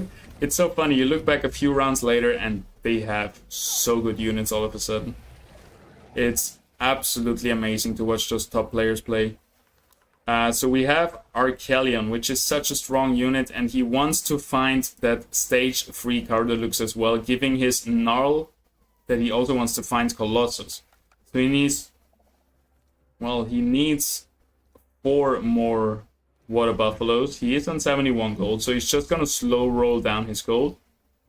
He's blocking off his own units here with his front line, so all those fighters run around and will attack the same target. We've seen this in in private beta like 1.5 years ago. This was the way to do it, and seems like it's coming back. What I would like to see here is the Archelion like a little bit more squeezed in here into the front line. Maybe tank a little bit. Archelion can take a lot of damage. And yeah, I think you should utilize... Like right now you see Caradulo taking too much damage, getting focused down. Maybe Archelion could have taken a little bit of that heat away from the Caradulo. Because Archelion is a great tank. And it's gonna just sit here full life all the time. Maybe it's in range to heal the Fernite. Not sure. Fernite now hyperactive. Would be great if he could stay alive a little bit longer. We got the Ripelancer in the backline, looking pretty good. With the extra attack speed from Saccharine Escape. Yeah, Archelion, you really want to utilize his health a little bit. But yeah, great job, Fox Spirit taking another one. And Ripelancer here with the Furiox, 10,000 damage, and a lot of those... Already has Harbinger online. Opa. We have a little disconnect. I hope he's gonna be able to reconnect. That would be pretty rough. We cannot restart anymore, obviously. It's too late into the game. Let's see how Slicks is doing. He hasn't found a lot of those tier 3 units yet, but he hasn't spent any money. He's building up that economy again. He's up to 40 gold, 30 gold, 20 gold, never mind, it's gone. Down to level 7 and rolling a bit. He wants to keep his HP high. He wants to invest his gold to save his health, which makes a lot of sense. He didn't get too much out of it, but yeah, rolling down just gives you guaranteed value, right? leveling up gives you guaranteed value. If you roll down, maybe you don't hit anything and you just lost money for nothing. But leveling up, even though it was just 1 vermillion or more, it's going to give you guaranteed value. And that's all he wanted here. Gyro rolling over, doing a lot of damage. It looks pretty good. Everybody's still very healthy. Gorilla jumping over as well, helping the Gyro with taking down the Octius, the biggest Scion unit in the enemy team. And there he goes. It takes a while, but finally he's down. The heals of the Flood provided a lot of sustain.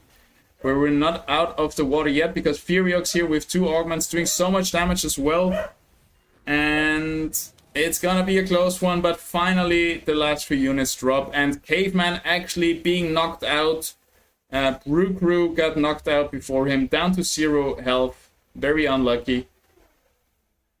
Caveman -5. Well played, both of you. And they are both now have a little break. They can see if the enemies, if somebody wins the tournament, closes the tournament. Otherwise, they're also in check and they have another chance. And they gonna have a chance at winning the tournament next round, if there is a next round. I don't think so. I think Slicks, Alignment, or Fox Spirit are gonna take it. Riplancer here, the other one with check, looks pretty bad at 11 health, down to his last life. It's gonna be pretty hard for him to pull through here. We also have Anon on his last life and Scoriox. I just love to watch Scoriox because he's the champion of the people. So let's see it. He also has turned down his graphics completely. You can see this here with the shaking. So if you turn down your DLSS mode too much to the last setting, it's gonna have those glitches everywhere. So usually when you go for really low settings for maximum performance, you want to go to the second last DLSS setting that there is, not to the last one. You will see a big difference if you play around with it. Alright, Scoriox also going for the Verdant Berserkers. We have a lot of contestants, most notably Fox Spirit and Scoriox. Wow, Scoriox down to 1 HP, alright. Anon is going for the Scions. So we have Scoriox on Fighters, Anon on Scions. Then we have Slicks on Rogues. We have Fox Spirit on Fighters, so we have 2 Fighters, 1 Scion, 1 Rogue. And who else? Alignment is playing Scions, I think. Yep. 2 Scions, 2 Fighters. And then we also have... oh, that's it. 2 Scions, 2 Fighters, and 1 Rogue. So Slicks found the composition that is not contested, which you need with Rogues, otherwise it doesn't really work.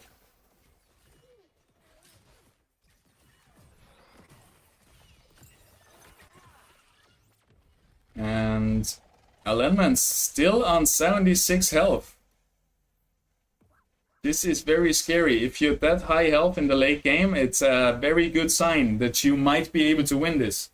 Fox Spirit, Anon, Scoriox will be knocked out very soon, I think, if they don't hit like huge power spikes.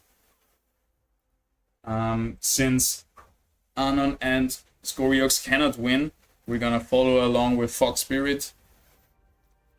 See how that goes. Just wait till Probe comes back. Yeah, I was thinking about reaching out to him. That would be pretty cool. Need a little reposition. Oh, that's really good. Found it. Yeah, I want to reach out to Probe, bring him back. Go Atlas. Who is still in there for Atlas? Fox Spirit right here. What is the best legendary augment for Fighter and Bulwark? The good thing is, or the funny thing about most questions is it depends. Right? That's a good thing about the strategy game. There is no one screw fits, or one screwdriver fits all the screws, or one hammer. I don't know the saying, but you know what I mean? There is no ultimate best thing ever. Anything can be the best thing in a certain setting. But what's very strong legendary augment for Berserkers is anything that has lifesteal, like the Omnimamp. The Vampiric Price, I think it's called, is really good for fighters and berserkers, as we have seen it earlier with Fox Spirit.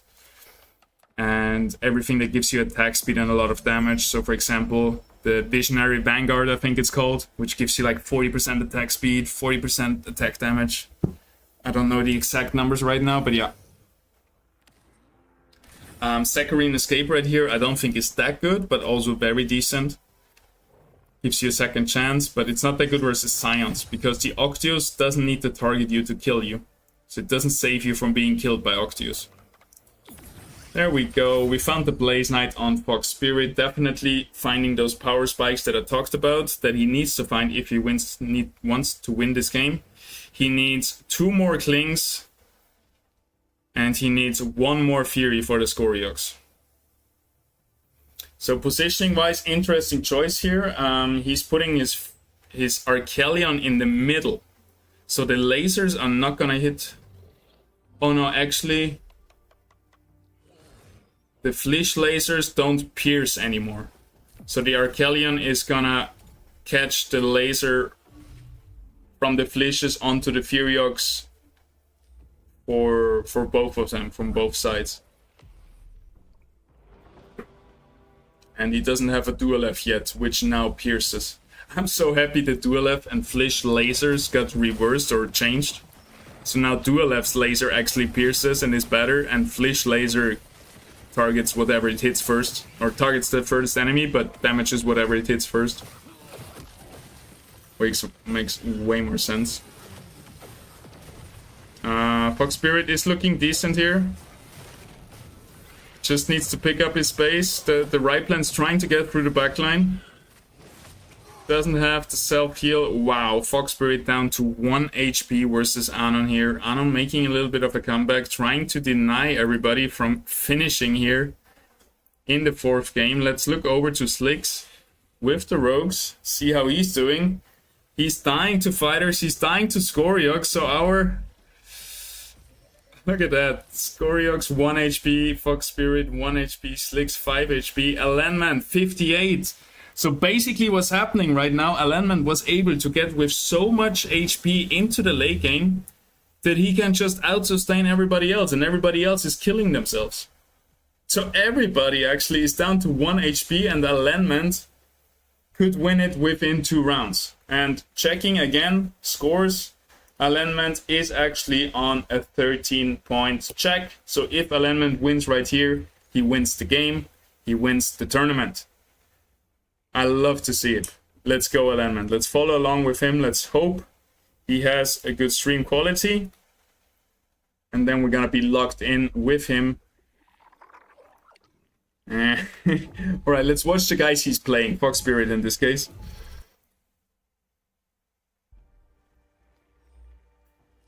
Hey, if Alenman wins, we might even convince him to buy Discord Nitro for the next tournament for better stream quality with it, the $300 that he's taking home as the winner of the tournament. And we are watching here from Fox Spirit position. So far looking pretty decent. All the core units are still very healthy. Nothing is being focused down, bursted down. So Fox Spirit seems to take another round, but Alenman has all the HP in the world. But he's gonna take a big chunk here. There is a lot of stage 3 unit, a lot of big units still alive. Hey, but can he finish it up? Can he close it out here? Blaze Knight is hyperactive, attacking so fast. Look at that guy. Oh my god, doing so much damage as well.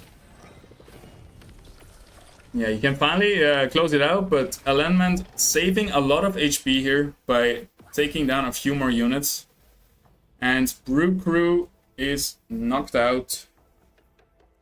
Or Scoriox rather was knocked out last round, I think.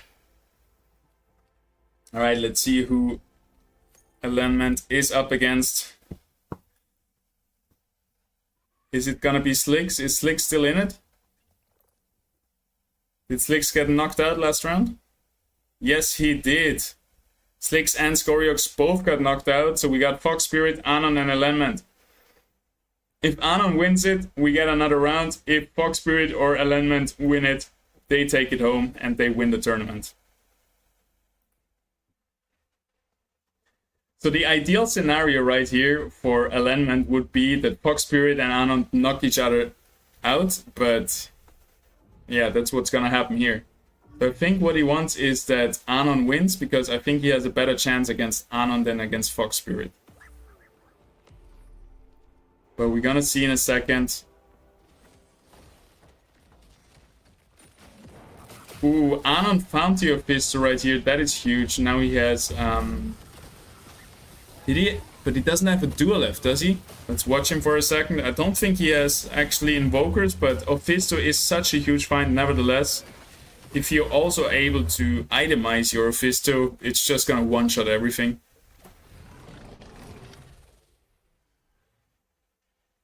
Okay, that was the wrong time to swap. He got taken out with like 1 HP left on the Scoriox. That was heartbreaking. GG's, and let's not miss it. We are in the final match for this tournament. No matter what happens, this is the last game. Fox Spirit on 1 HP. Can he make the comeback happen? Or will Alignment take it home? Here we can see again Scoriox with 13,000 damage in that last fight. That was a big mistake from me to swapping away with the Saccharine Escape, just giving him a second life basically. He's swapping out the Scoriox to confuse his enemy. I love it. Pulling all the triggers. Fox Spirit, you need to use your augments. I'm gonna be so mad if there's gonna be 1 augment left on the bench. But yeah, Scoriox, I think with 1 auto hit, killing Anon right there. Anon screaming at the top of his lungs as he did earlier versus the Forest. And that was as close as it gets. Versus the Ophisto. Ophisto not able to pull through. And yeah, now we go to the final game of this tournament. Thank you everybody for tuning in. Don't forget to use my referral code in your Illuvium Profile Settings. It doesn't cost you anything. It supports my content creation and it supports my videos. It doesn't cost you anything. It just gives me a cut from Illuvium. Illuvium's alliance program is very, very nice, and just always make sure you have a referral code active, no matter who you're supporting. It doesn't have to be me, but support our Illuvium content creators, please. And yeah, thank you very much for tuning in. Feel free to subscribe, follow, like, do all the dance. And we're gonna be back very soon with another guide on YouTube. I'm planning one with another Illuvium news tonight.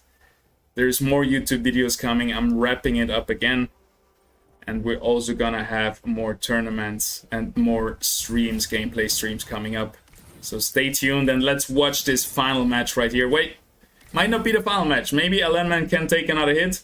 But we are seeing Fox Spirit right here prepare his final team. There is a Scoriox, there's a Blaze Knight. They're gonna be placed behind the Arcalion. Arcalion providing some kind of protection. But the Octios might be able to take down the Scoriox right away. We have Nature, Verdant, Wildfire, Toxic, Templar, Empath, Bulwark, and Aegis active. And Berserkers.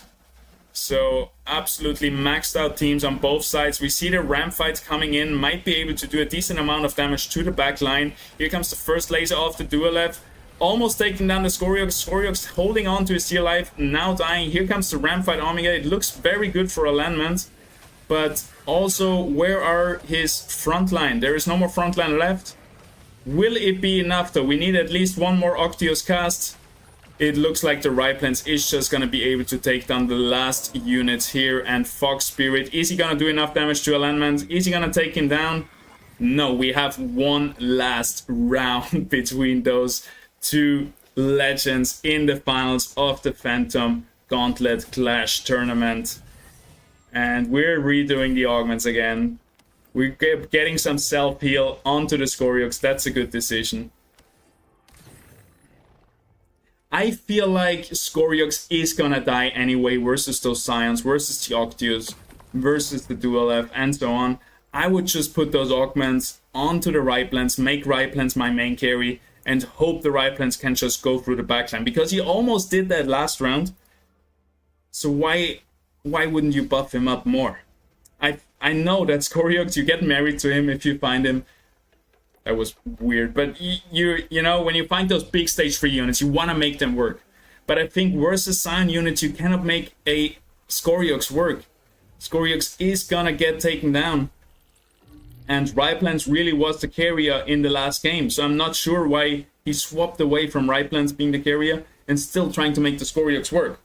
But maybe, oh, there's the double Octius.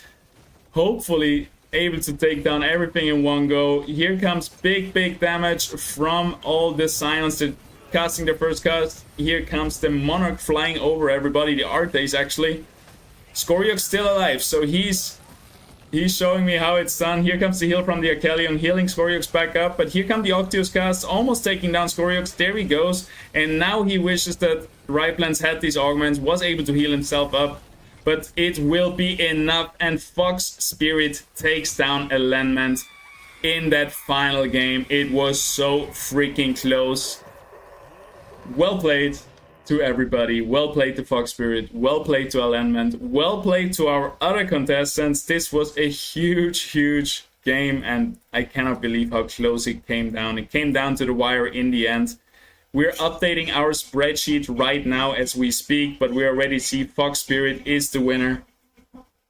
And now we're gonna see who is second place and third place. We can see Slicks right here actually finishing with more scores than our first place winner. So Slicks a definitely deserved second place for him. Then we have, hopefully, yes, Alignment in third place. He's gonna take down 150 bucks. Well played, so close to first place, so freaking close to doubling up your prize pool and taking home 300 bucks. And then we have next up in line, we're just updating it as we speak. Maybe we got somebody who wants to join us on the stage. I'm gonna ask them real quick.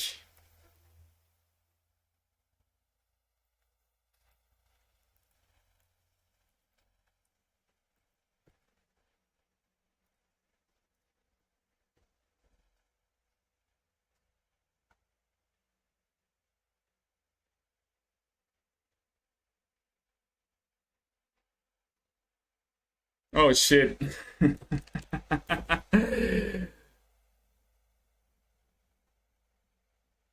Oh no, oh no, oh no, oh no. It's too late, guys. Yeah, I had apparently the freaking spreadsheet on screen for the finals. Well, take my word for it, it was close. Slicks took it. Man, just in the last second I screwed it up. But yeah.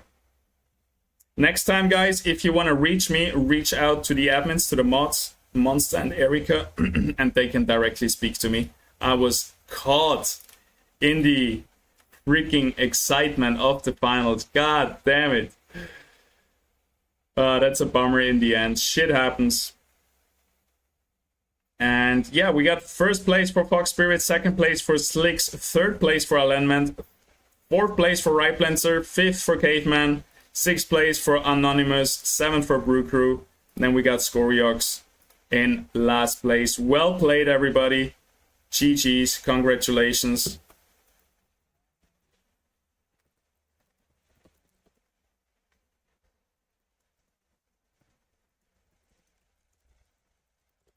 Just gonna reach out to some players if somebody wants to come.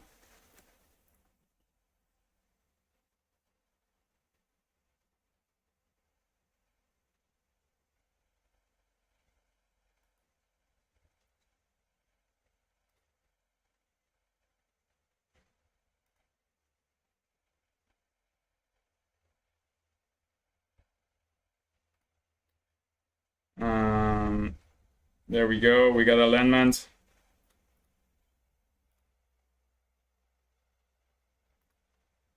Yo, alignment. Well played, brother. It was so close. Man, that was crazy. He was on 1 HP. He was on 1 HP. That was so close to getting Defisto. Yeah, and that would have bumped you up from third place to first place. Well played, man. I was flipping out over here. That was really cool to see. Yeah, that was pretty cool. Yeah. I'm happy. Yeah, you can be happy. Third place, so close to first place. I would have loved to see it, but still, that's 150 bucks for third place. What do you think made the difference in the end? Did you need something? Did he find something special? I don't know. No, he played well. I don't think all I needed the Fisto. I couldn't get it though. I think I would have won if I got the Fisto. Yeah. But yeah, I'm happy with my results. Like, this is for anyone that's thinking about getting into Illuvium. Like, I've just started playing. This is my first auto battler. And I started playing like 2 months ago. I feel like I picked it up pretty quickly. So yeah, anyone that's on the sidelines on thinking of getting into Illuvium, like, I don't know, it's pretty easy to pick up, and yeah, now I'm winning a little bit of money, which is pretty cool. That's so sick. That's really nice to hear, man. And yeah, I've said that a lot in the stream now. I used Scoriox and also Chagametal as an example, but it's really nice to hear from you, who almost won the whole tournament, that you 2 months ago you were a beginner, and now you're already competing on the big stage and making Fox Spirit sweat here for his first place. That was so cool. I wanted to win so bad, but now I'm happy. Yeah, we're still early. These are still the very early grassroots tournaments, so I'm sure you're gonna get it sooner or later. And I'm gonna be rooting for you from now on, that's for sure. Thanks. Thanks for playing, and yeah. Thanks for hosting. That was great. Congratulations, man.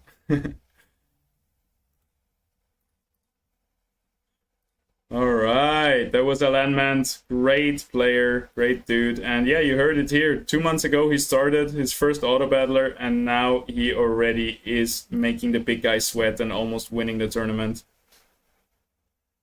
Yeah, sorry again for streaming the last 5 matches, the most important matches, the spreadsheet.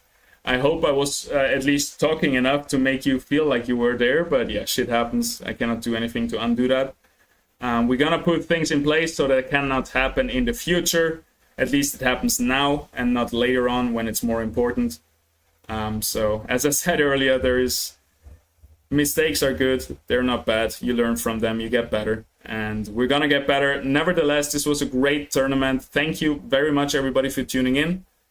And maybe Fox Spirit wants to come on as well. We got Slicks right here coming in. Yeah, let's bring some more people on. Slicks, I got you live. What's up, man? Congrats, second place. Yo. Well done. Oh, thanks, but I'm so disappointed. Yeah. Man, I was following along. It was nice to see you pivot from your normal strategy into rogues and actually hitting them all, but yeah, I guess it wasn't just enough in the end.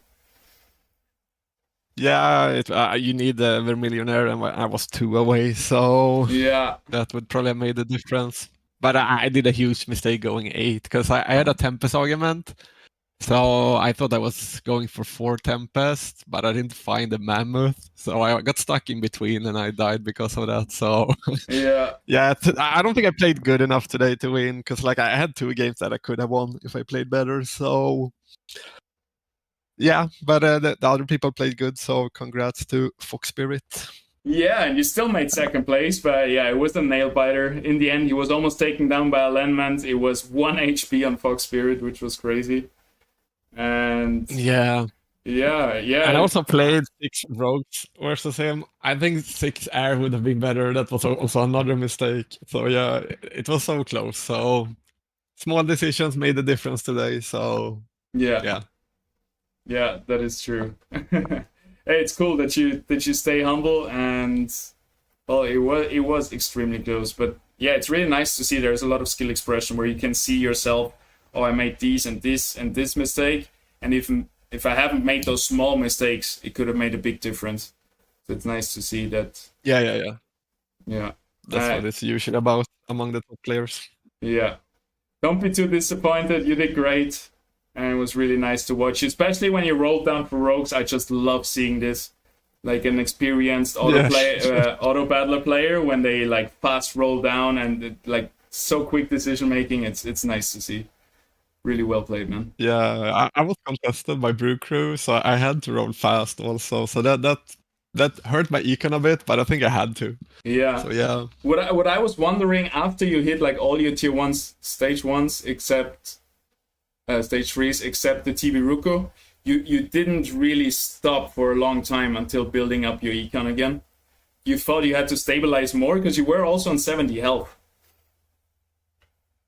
Maybe a bit too specific. If I remember correct, I just rolled 2 more times for Tiburuko, and then I leveled up, and then I started to econ again. If I remember the game correct, I'm not sure. Yeah, it was just a few rounds. Yeah, I'm just like backseating here. It's like, oh shit, he rolls again. No. Yeah, because I was level 5, and like if I wouldn't roll that turn, the odds of finding him would be lower. Mm-hmm. So that's why I rolled on 5 to find him. But yeah. I also, the game before was so close. I think like I positioned a little bit wrong, and I also put items on wrong units. I was a bit tired today because it's like usually I'm asleep by now. But yeah, that's true. So yeah, that's the difference today. Small decisions, as we said, and yeah. Yeah. Nevertheless, well played. And but I will come back stronger. Yes, sir. Come back stronger. See you in the next one. Thank you for playing, and yeah, put on a great show. Yeah, thank you for hosting also. You're doing a lot of good work for the Illuvium. Thanks, man. I dropped the ball a little bit, so the last 5 matches or something in the final you don't see because the spreadsheet is on the screen. But yeah, big mistakes made. But yeah, you learn and you improve. Like mistakes are always a opportunity to grow, to get better, and then yeah, better those small mistakes costing you the win now than later in the 15,000 tournaments, and better me screwing up a little bit of the stream now than later in the big ones. So I feel you. Maybe the commenting was so good so people couldn't follow anyway. Yeah, it was like radio commenting. Like a radio reporter. Let's hope so. Yeah, but yeah, thanks for hosting. Yeah. See you next time. See you next time. Have a good one. Bye. All right, I think that's it with the post-game interviews of the players. Like I said, sorry for stealing you the finals. It's not gonna happen again. I will put things in place that this is impossible to happen again. Shit happens. I think it was still a great tournament. I'm really happy. I hope you all liked it. I hope you enjoyed it. I see you in the next one. There's a lot more content coming out. Don't forget to use my referral code in your Illuvium Profile Settings. If you don't use mine, use another one. Just support our content creators. Big shout out to the mod crew. Erica Gloom and Monster today was doing most of the work for most of the streams. A big shout out to him. He did amazing. And yeah, we'll see you in the next one. Stay tuned. There's more stuff coming on YouTube, especially guides and videos, and more streams coming as well. Subscribe for Twitter for everything else, and I see you in the next one. Thank you for tuning in. Bleh. I'm gonna go eat and sleep. Adios. Goodbye, everybody. Peace. Later.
See you guys. Thank you, Pats.